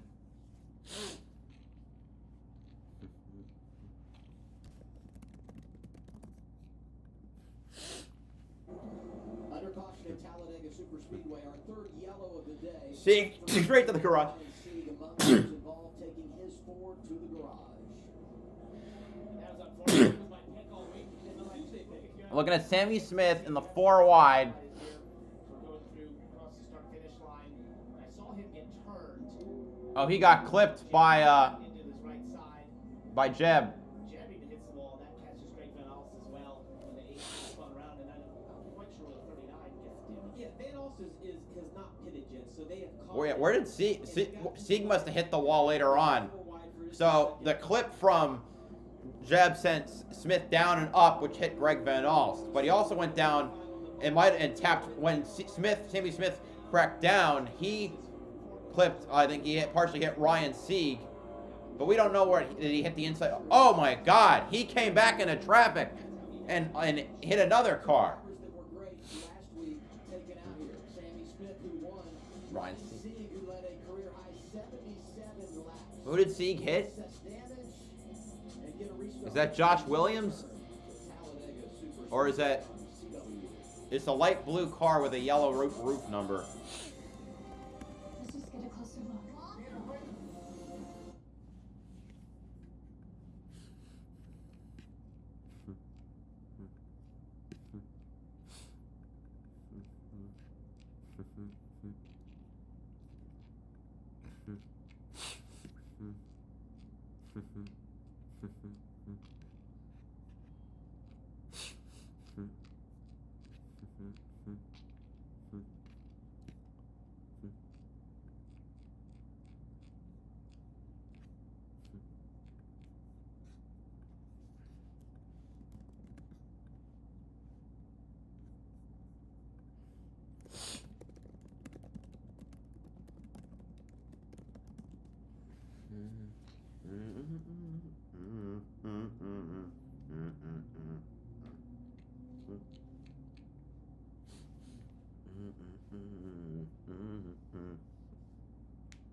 It's all about.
Let's do this.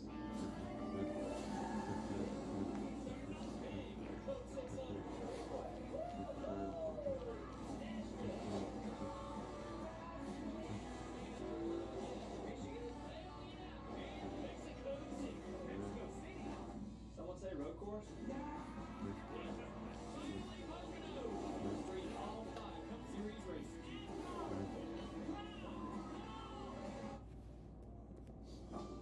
CW Sports coverage of the NASCAR Xfinity Series is brought to you by TrueWork.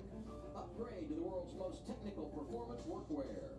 And by Progressive. Save when you bundle home, auto, and motorcycle insurance. Visit Progressive.com. Back here at Talladega Superspeedway under caution, final stage. Closing on 30 laps to go.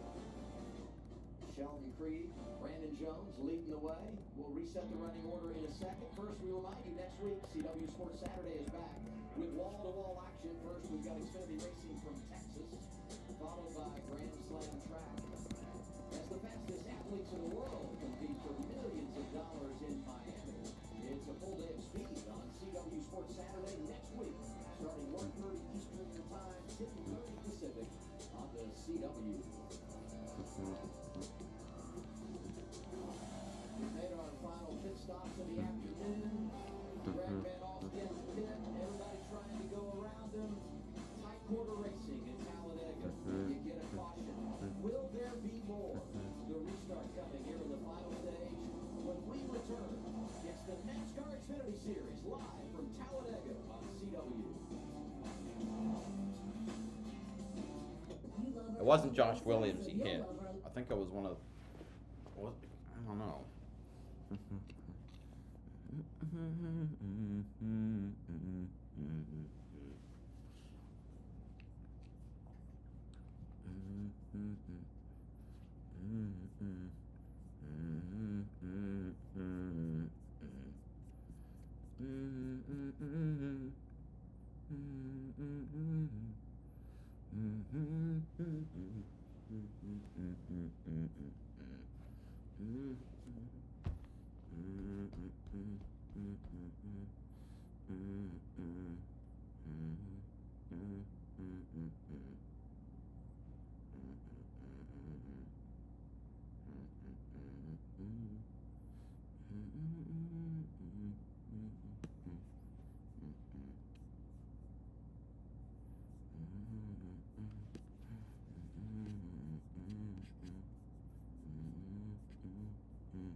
Wait. I don't know why I thought we were back. We're not.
Today, only one caution per incident, but we have flat been entertained. And we haven't said a lot about the Fords today. Sheldon Creed looking for his first career win.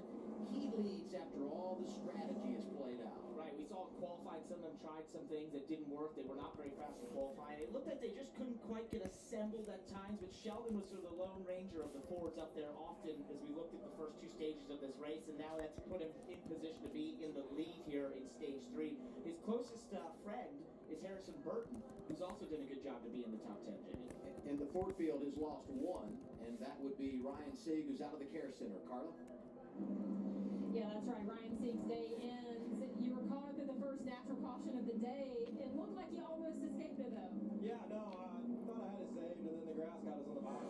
So he did hit the... Yes, one of my friends said he hit the grass. No, it just sucks, you know what I mean, to get caught up with 30 to go in a wreck, but we had a So car, that... we had a car almost as fast as Xfinity Mobile, but just... Oh, yeah. But that's on the car he hit.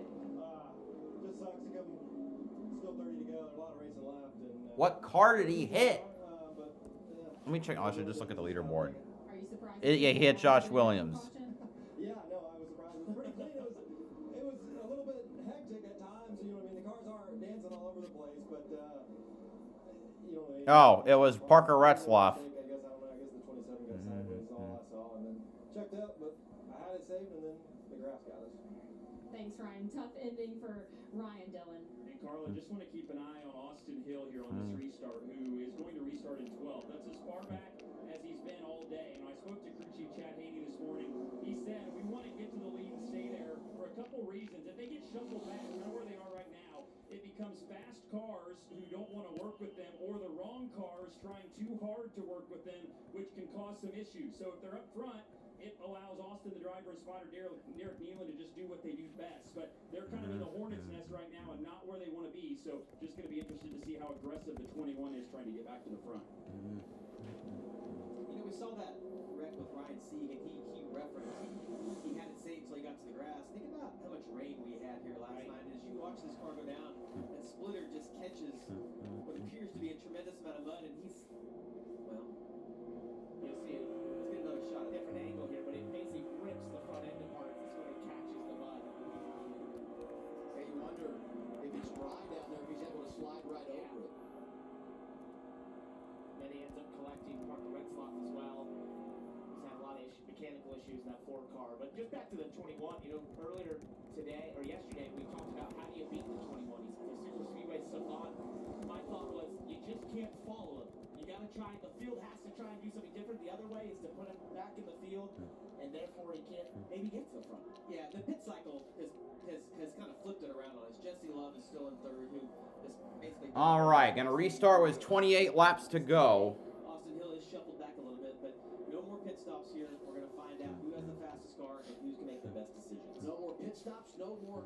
officials. If we stay green, we're here the rest of the way. Let's go. Front row, Sheldon Creed, Brandon Jones. We're getting that. All right, Creed Jones, the front row, as was said. We talk about how fast he's been, being able to push him, but there's going to have to be a lot of defensive riding because if Jesse's able to push him out front, he's not going to want to be in second.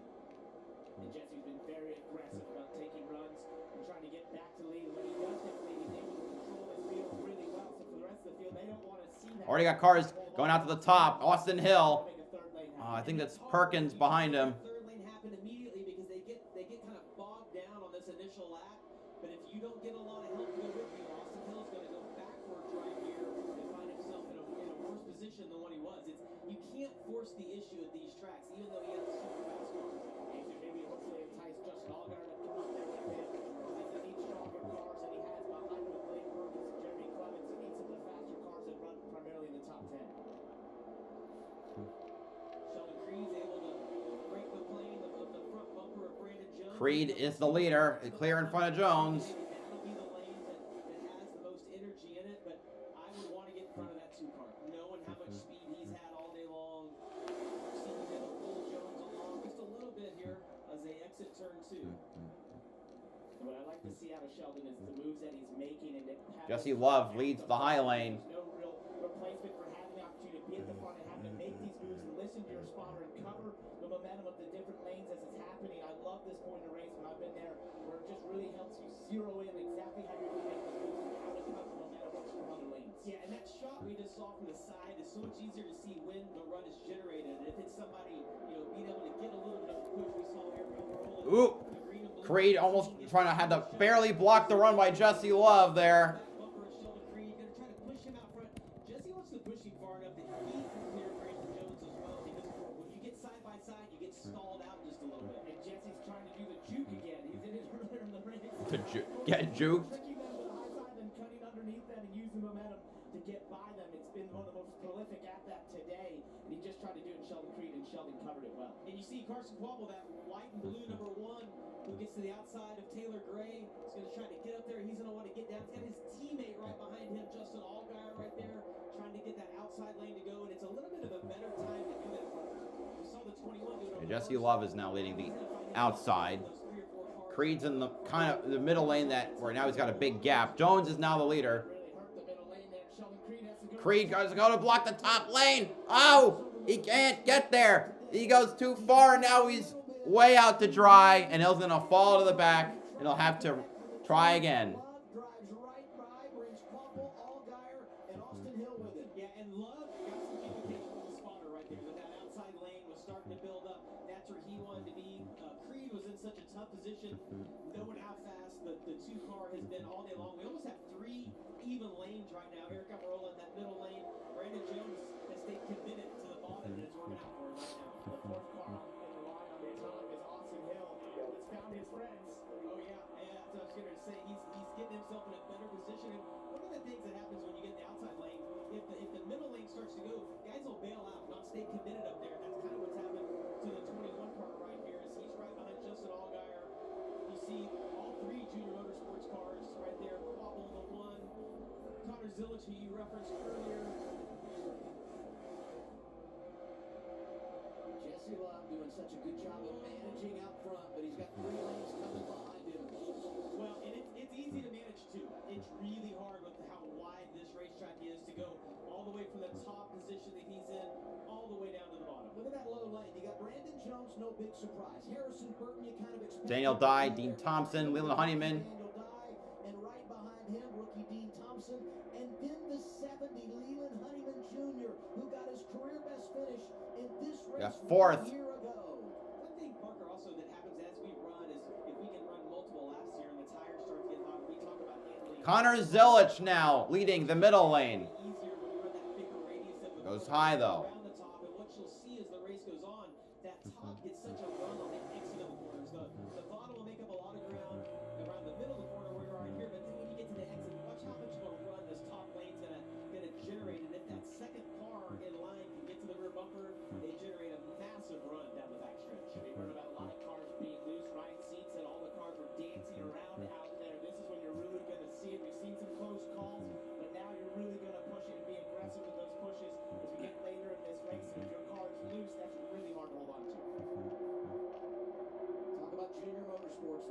race continue to work together in the outside lane. 88 is Zilich.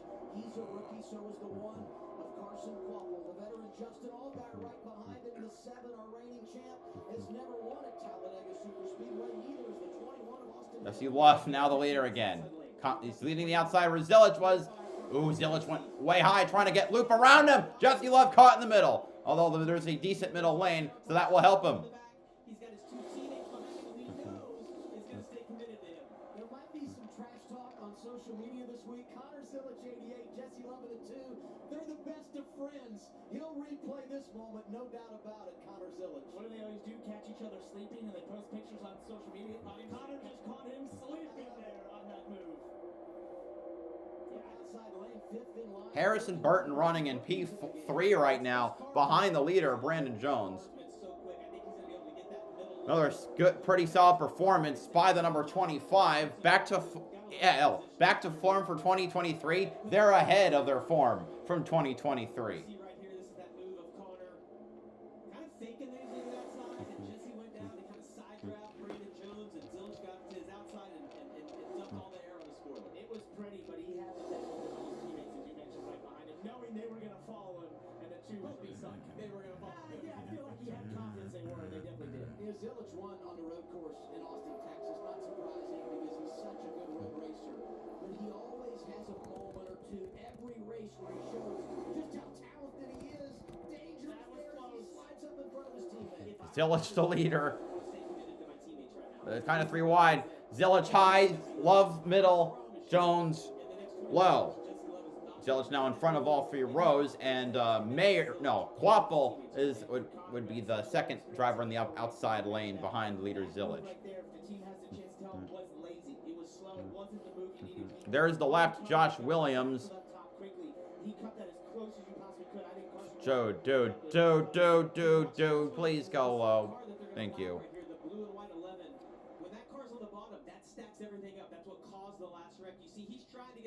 Go wide, just stuck below the yellow line, you tool. I digress. And the reason Josh is back there, he was involved in that accident, got damaged, had too many men over the wall when they were under the DVP. Damn. Penalized 2 laps. That's why he has fallen a couple of laps down. Austin Hill drops down low in front of his teammate. It's not surprising ever in the graph. Those RCR Chevys flexing. Of course he made it. So Hill leading the middle. The inside lane is starting to decay again.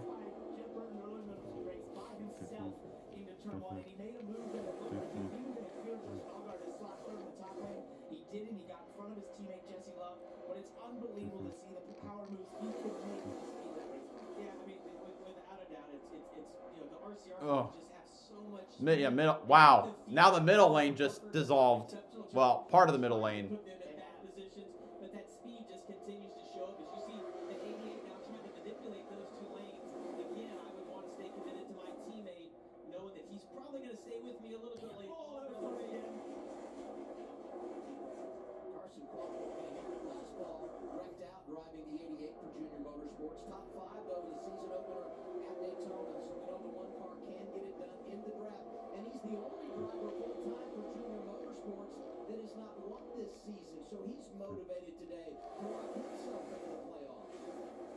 You see a little bit of side draft coming into play right now. Those cars want to stall each other out. As we get a look at Catherine Lay right now having a great run. She kind of stayed in the back for a while, Parker. But Wait, that's not 11th.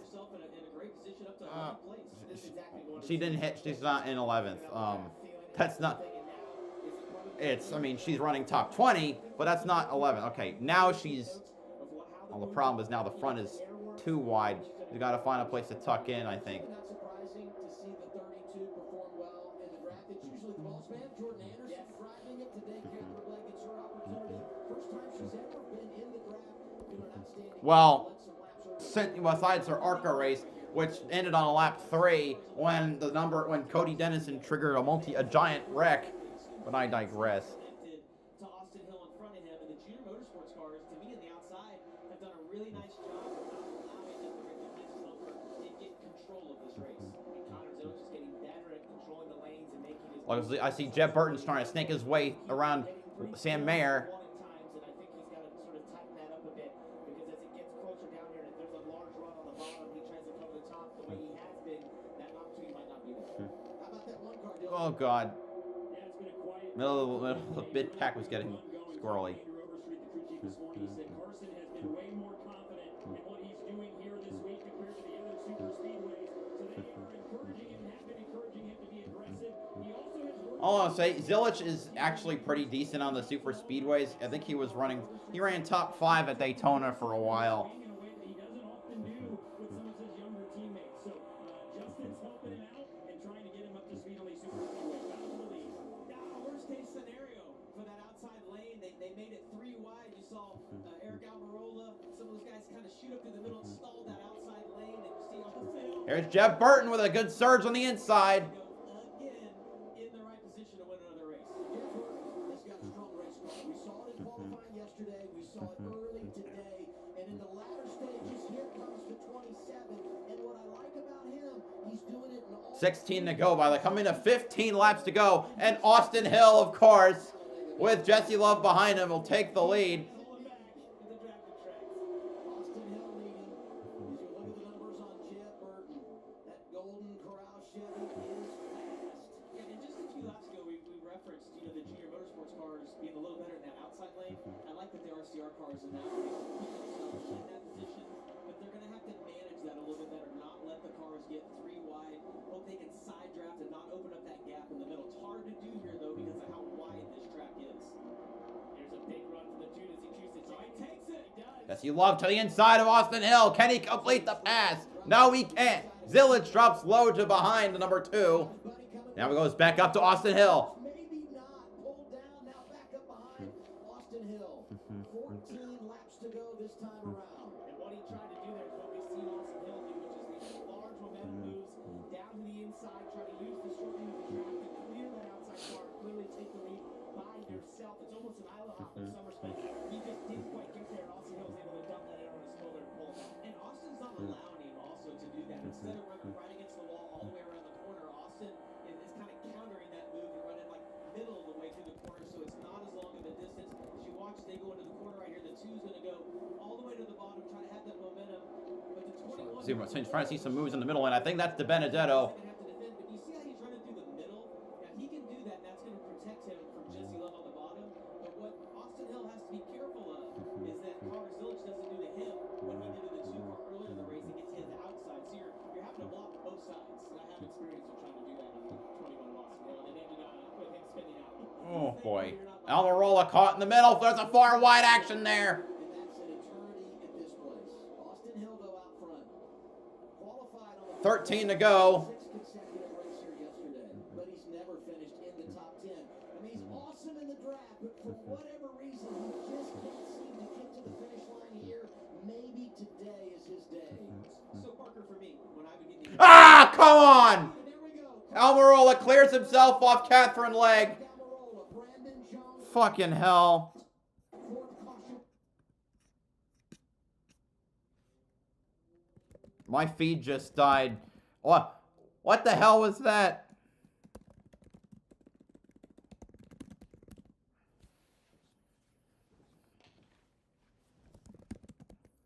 Did anyone else just lose the feed? Or did no. My TV feed just died. There we go. Started just outside the top 10, right around 10. Damn it. Drivers were in the running order, and right in the middle of the shuffle. Radio from Eric Almirola, who won here in Man, 2017. Almirola's car is junked. Stevie, come on. I went exactly when you said get up, get up. You were plenty clear when I first said it, I promise you. Oh, Lord. Talking to spotter Stevie Reeves. Yeah, we'll take a look at this here. It's what it looked like. You saw the 19 start to move up, and Catherine Legg was just there, and Eric's referencing his spotter that He's not clear at all. She's got a fender in there. It's unfortunate for her. Brandon Jones also got tagged in that, and Jeffrey Earnhardt also. But what the hell was that? That right side got hooked up in the air a little bit. Glad that thing set down safely. And to make these moves that we see from lane to lane and as quick as That's crap. You basically don't even look at the mirror. Well, it's spotter you go. We'll see if there's a moment here where he is clear. Maybe about now. From from that angle, he clearly looks like clear. It was clear for just a moment, but when he moved up, no. And if that's the timing of what a spotter's saying is when I said it, you were, but by the time he reacted to it or decided to take that move, it wasn't clear. And from Damn. our perspective there, obviously the video was Wow, look at Mason Maggio snaking around for a long time. through the wreck. In real time, let's take a look at it and see how long that he actually had that gap. You see the 31 of Blake Perkins is going to get to his outside, stalls him out just a little bit from the air dumping on the spoiler, and there's about a car length gap. It's going to be tight right here. There was time. Yeah, there was time to get up in there. It's just You really want to know the timing of when the spotter said it to when, where he is clear actually there. If he just didn't react quick enough to the message that, hey, you are clear, but it's a quick clear. The only thing I would say, if you're on the spotter stand here, back straightaway is a long ways away. Yeah. It is, and when you're in the 19th position right there, you're using your mirrors, but you're also having to race out the front. And so we talk about you depending on the spotter, and there probably was a moment there that he was clear, but it just wasn't at that moment. I go back to what you said off the top. The intensity of this race, the level of concentration that you have to have if you're going to finish the deal here. Caution is out. Some really good ones eliminated. It's Austin Hill leading. Oh, man. Start coming in. Brandon Jones, his right side almost achieved liftoff. When choosing the right gear to cut, trim, or mow your yard, Ace has all the power you need to get the job done right. Because gas or battery, your local Ace is the destination with the best power brands all under one roof, like Steel, Ego, Milwaukee, and Toro. And with free assembly and delivery or ready for pickup in 15 minutes. Conquering your outdoor projects has never been easier. Around the block, what you need in stock, with service so good it's guaranteed. Ace is the place with the helpful hardware, folks. We get it. Consumer selling can help people cut the cost of their cell phone bill. But ever since Brad cut the top off his car, he's obsessed with cutting all sorts of stuff to show how much people can save. 200 bundt cakes for Talladega? Is that going to be enough? I couldn't even find the remote. Oh, I hate that. It's a situation. Hey, Brad, I got a question. Get your second month free with Consumer Cellular. I love that commercial. Damn.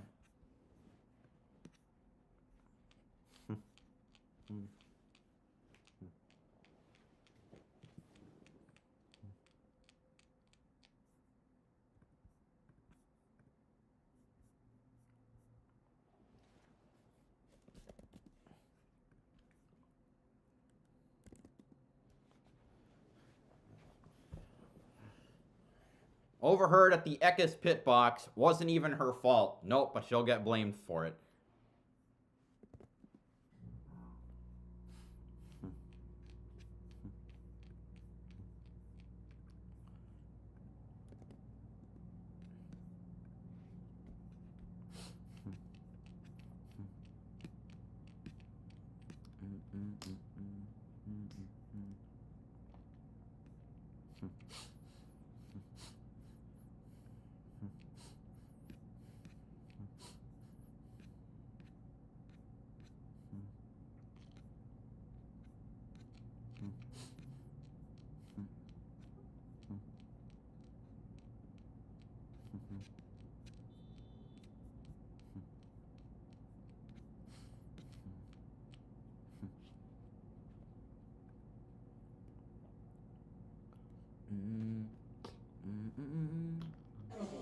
What a battle. Poor Ryan Sage, he did a great job with tough position. Was leading so many laps and had to take away just by the smallest of margin. No, it's heartbreaking. I've won one that way, and I've lost one that way, and it is tough to swallow. Mayor's got a chance here today. Staying in the game. Been very quiet in the 40. Well, we're on the single digits. Here's Kim Kuhn. Yeah, we've talked at length this season about the strong friendship between Jesse Love and Connor Zillage, and you can often find them on each other's haulers each and every weekend in the garage. And so we wondered a couple laps ago what Jesse Love thought of Connor's moves. Well, we finally got our answer. Listen to what Jesse told his team. Alright, I'll get it.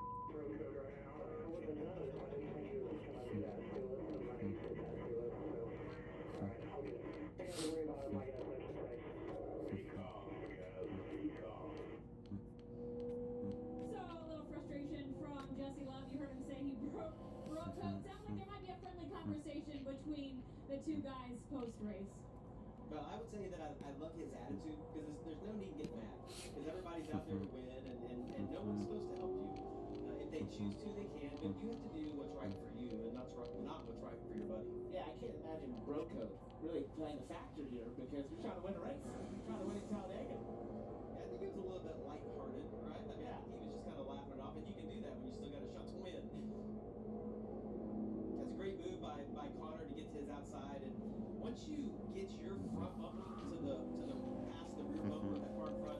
Now, so with Carson Quapple, his father Travis won 9 Truck Series races, none of which were at Talladega or at Daytona for that matter. He almost won the 2007 Daytona race, but got passed on the final lap by 2 guys, Jack Sprague and Johnny Benson. Also finished runner-up twice in a row at Daytona to Rick Crawford and Carl Edwards, respectively.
Can help people save on their cell phone bills. That's why I cut my car in half. This year, let's cut even more things to show people how much they can save. Let's cut the face off of our helmets. Let's cut the top off of our steering wheel. Let's even cut our hats. Isn't that just a visor? Shut up, Chris. Great. Can't wait to see what y'all come up with. Get your second month free with Consumer Cellular. When you come to Talladega Superspeedway, you just anticipate you're going to have a dramatic finish. And the setup is right for that here. Caution comes out, just over 10 laps to go. We'll get a restart. About 7 remaining. And some players at the front that no doubt know how to get it done. In fact, it's going to be 7 laps to go. Austin Hill, the race leader, takes the outside lane. Connor Zilic goes to his left, choosing the front row. And I say that only because we thought maybe during the break that he would go with Austin Hill to break up those 2 RCR. Really in a no-win position here. We unanimously agreed. Yeah, it's no win. Let's go to Carla. Yeah, thanks, Adam. Here with Eric Amarola. Obviously, some frustration from you and your team and the communication there. Kind of what happened, and take us through that. The middle lane was just kind of fizzling out there, and I crashed myself, I guess. Had a quick hole, I guess, and he said clear, and I moved. Was it? And I don't know. Maybe I wasn't clear, but You weren't. Obviously, wasn't clear because I crashed. So Catherine didn't do anything wrong. She was right where she needed to be, and I just turned across her nose. So hate it. The crazy thing, Catherine Legg has gotten so much hate and threats since Rockingham that the NASCAR actually had to hire a security detail for her. Good God. To watch the ending of this one. Now let's go back. We're doing the choose here. This is the replay. It's almost out the window. And Leland. What the hell? What are you doing? Tried to get to the top, and he was on the bottom, and then Damn. a little too late. Hang on. 7 Damn. remaining front row, and now the caution lights go NASCAR, we're going to add a lap. Oh, that's a straight away. There decent, it is. that's a decent race of The debris. moments in the race that everyone tries to make a plan.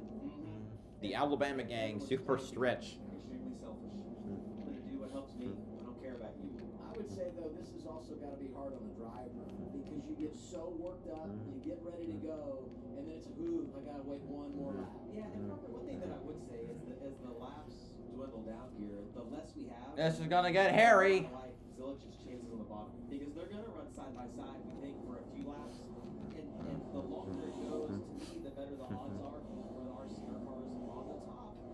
But if we can get 3 wide, I mean that's what Zilich has to hope for. He's got to hope that they can make it 3 wide and stall out the 2 and the 21. And I'm gonna say we've watched Jeb Burton. You see the third car back in the outside all day long. He's been aggressive. He's here to win. He's got a fast car, even though he's got a little bit of damage there. He's got a great pusher behind him with Sheldon Creed. A lot's gonna happen here in the next 6 laps. Yeah, really, if you're Zilich, Sanchez, Quapple, your goal here, Burton, is to not let the 2 and the 21 take control here in these last couple laps. Because if they do, it's going to be incredibly hard to get back by them. We've seen when those RCR cars get up front and they can start to control the lanes, they're incredibly hard to pass. The other thing that you think about is when do you make the move?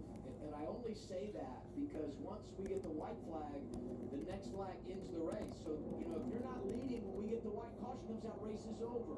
So you probably don't want to wait till the final lap if you're not in the race lead to go after it. 100%. I want to be the leader at the white flag, no matter what position I'm in there. Because as you said, I mean. Oh, new super speedway meta, bro code versus team orders. Guys start to push and shove, and it can be even worse here because of it being such a short stint to the end. There's still going to be 2, 3 wide most likely. I think if you got the run, you take it. So, like we said all day. Thinking out loud here. Okay. If that outside lane, I think, could be at a detriment because Now you're counteracting your own point. I just think it could get 3 wide once you get like 5 or 6 rows back. Those guys are going to make it 3 wide. If they don't do it to the middle, they do it to the outside. That outside lane's going to lose a lot of momentum. We're not going to have to. Pace cars rolling off. And we could get 6 laps to go. We see that right off the tee. That's right. 6 to go. Our smallest track, I think, has involved 4 cars. Let's see if that will continue to the end. Today, he would be the all-time leader when you talk about wins in the draft in the Xfinity Series. To his left. Here we go. Green, green, green. Here we go. Green again at Talladega. Austin Hill and Connor Zilich are the front row.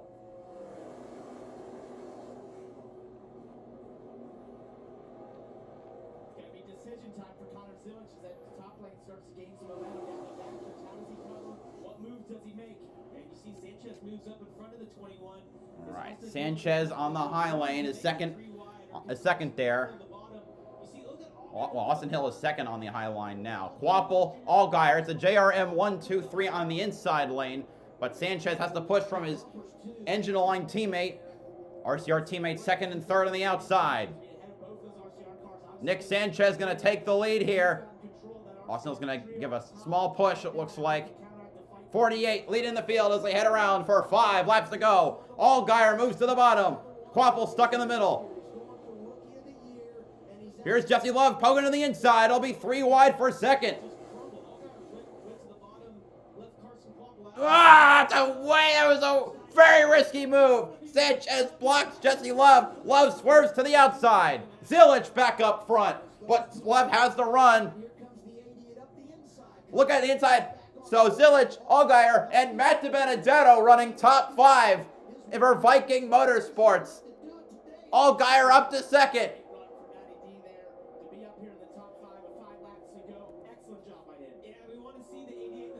Oh my God.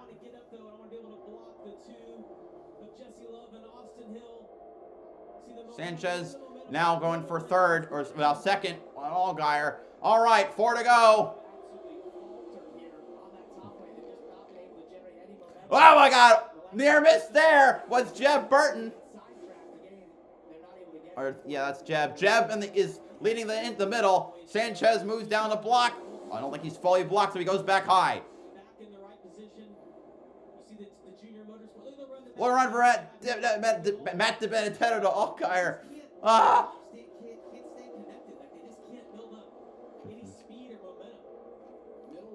RCR's falling back. They're outside the top 5. I wonder if they'll pull for charge later. That middle lane is really stacked up.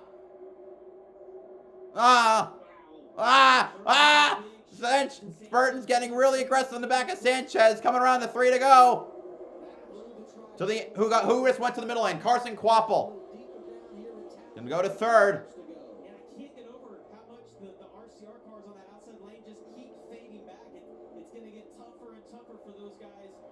They got 8 miles to go. Quapple to the outside of De Benedetto now. I see they're trying to generate the runch. Zilich moves to block the middle. 3 wide for second. Sanchez leading the high lane. This will allow the RCR boys to get back into it. Oh, 4 wide. Oh, giant stack up in the middle again. Damn, Jesse Love's back. Zilich moves to block the 2. Goes down to block the middle. Wait, who's leading now? It's Allgaier. 2 to go.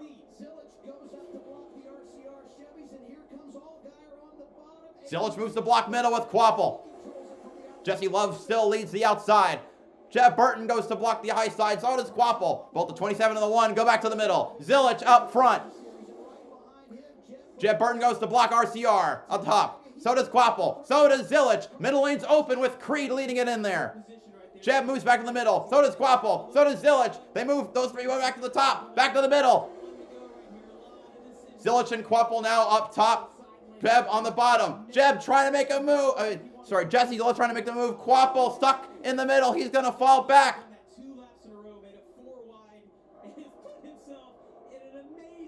Here we go. It's 3 wide for second. Zilich still leads. White flag is out. Last lap at Talladega.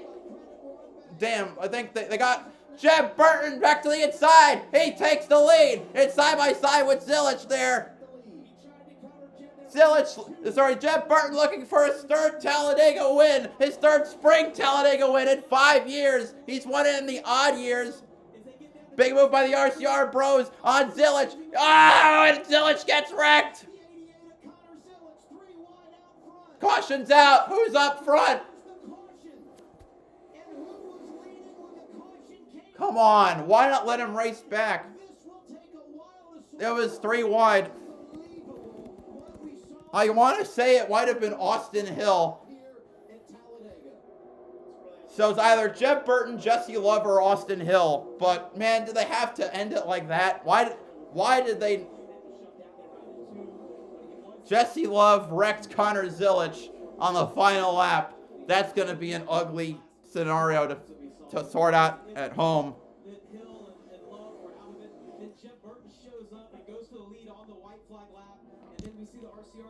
Position again to be able to win. Unbelievable last 2 laps we saw. That moment, so, right now from inside the car, waiting damn. to see have you won. When did the caution come out? They all think they won. Oh yeah, they're all taking on the radio. But it's the anxiety in there for Jeb Burton waiting to see if he's won or So who won the race? Jeb crossed the finish line first, but we don't. The finish is under review. I think it was Austin Hill. He hit for Connor Zilich as he went into that inside wall. Saw the AMR safety team there. Golden Corral onboard camera capturing the emotion of Jeb Burton. Here's a look at the incident. Yeah, and Connor moved down to protect the run that the 2 had. The 2 stayed on him, going to push him, and it just ended up turning the 88 around. And what a Brutal hit, head on into the inside safer barrier for Zilich. But who was leading? That's the question. Still. I don't.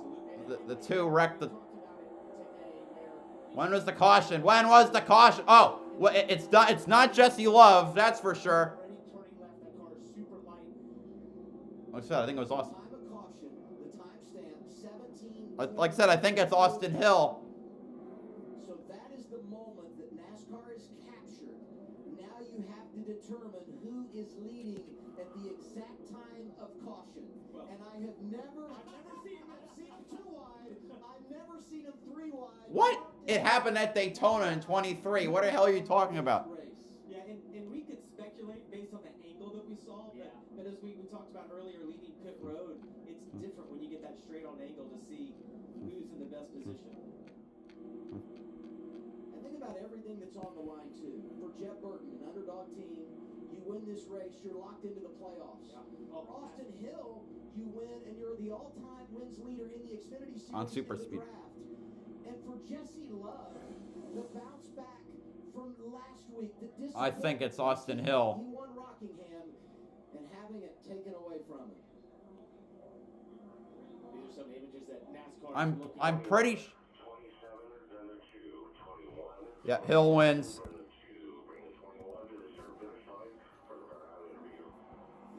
Damn. Really? Well, Austin Hill, his 13th career win. His 9th win in the draft.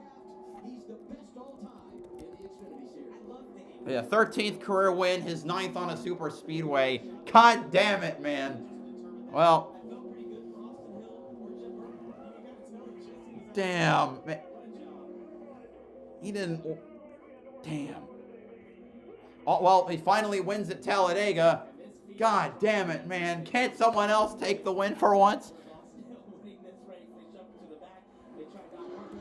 He and Jesse Love looked like he was free to go. They were sunk and somehow still found a way to win this race. Coming into today, Ah, that fucking. Tony Stewart with 8 wins in the draft. Give him 9. And he's got the 2025 trifecta. Wins in Atlanta, Martinsville, and now Talladega Super Speedway. Come on. Someone free us from RCR domination.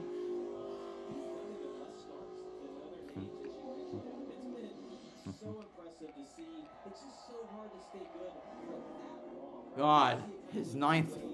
Of organizations with whether it's engines or bodies or handling or drivers, to do it year after year, unreal. And what gets me is watching him be in the position they were with 3 to go and to navigate and find a way to get back to the lead. Damn. Well, Jeb 2nd, Love 3rd. Correctly. He just has a sense for how NASCAR gonna update that now. Well, I don't know the finishing order now, unless it pops up on the screen. Saw Jeb getting support from his dad, Ward Burton.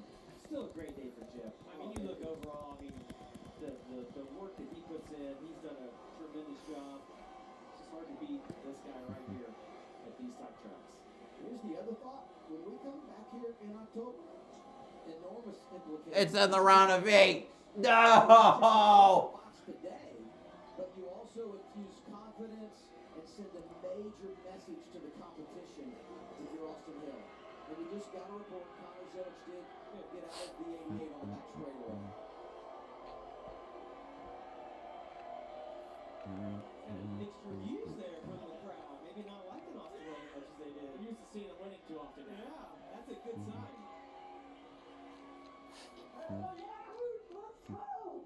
Dylan Welch hanging out with Austin Hill. Well, and I know how bad he wanted to get this one at Talladega. Wins at Daytona, wins at Atlanta, and this was the one that eluded him.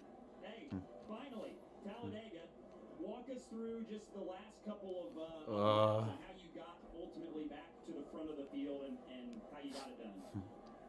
Yeah, our vintage Chevrolet was as fast as Xfinity Mobile all day. Man, we really had to work for that one. It just seemed like, our car was really good. Everybody knows our engines are, bad to the bone. Like That blows. Yeah, we had to work for it. I thought the 2 was really good. When we got the push from the 2 getting into 1, and I was behind the 48, I kind of shaded a little left like I was going to go to the inside.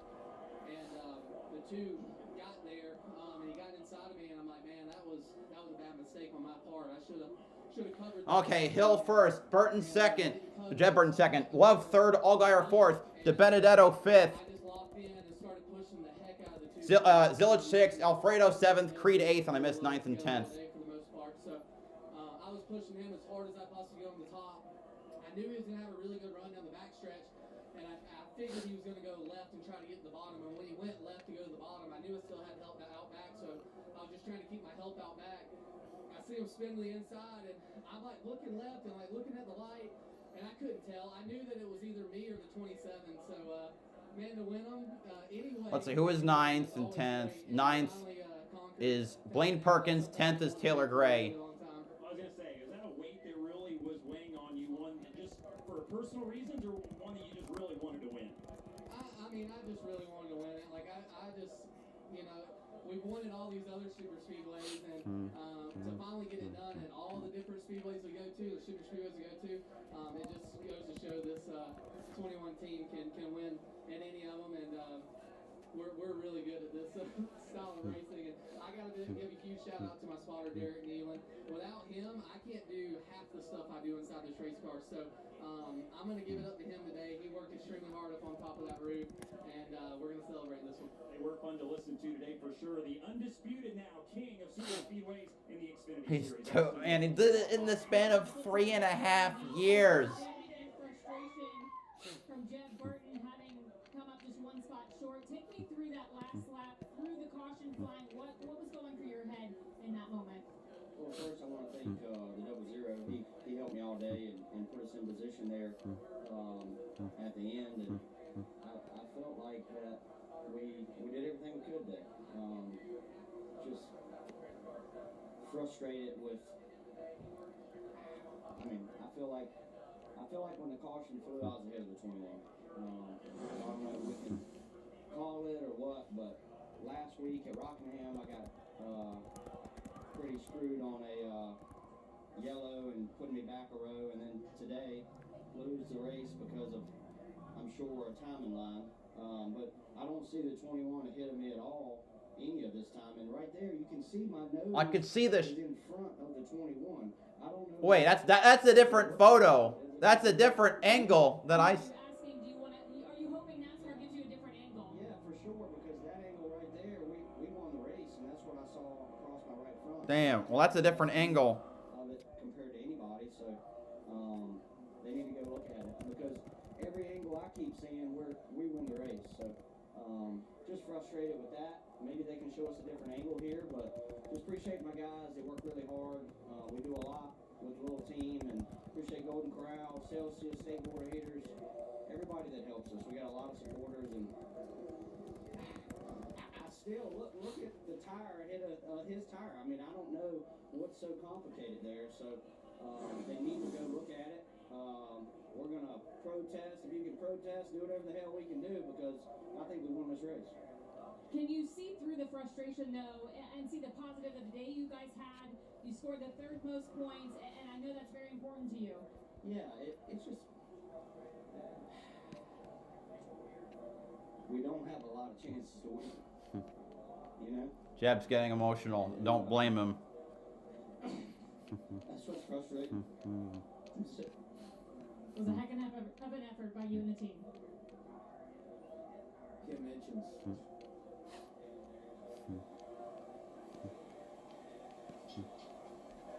There's a hug from team owner Jordan Anderson.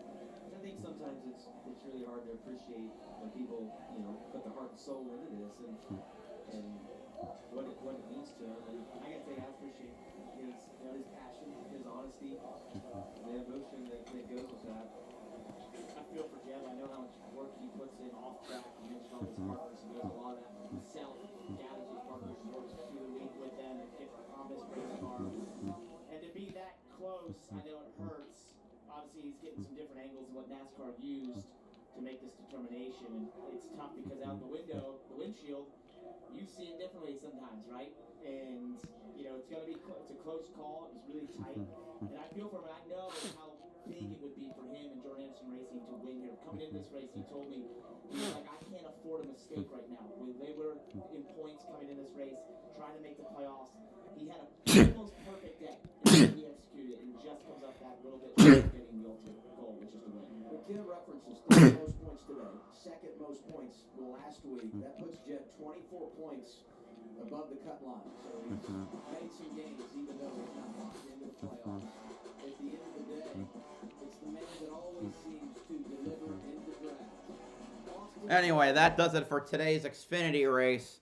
Tomorrow morning, MotoGP and at Jerez, And then on later that day, the Cup race at Talladega. Thanks to everyone who showed up today. Hope to see you tomorrow. BowserJrXD signing off. Have a good one.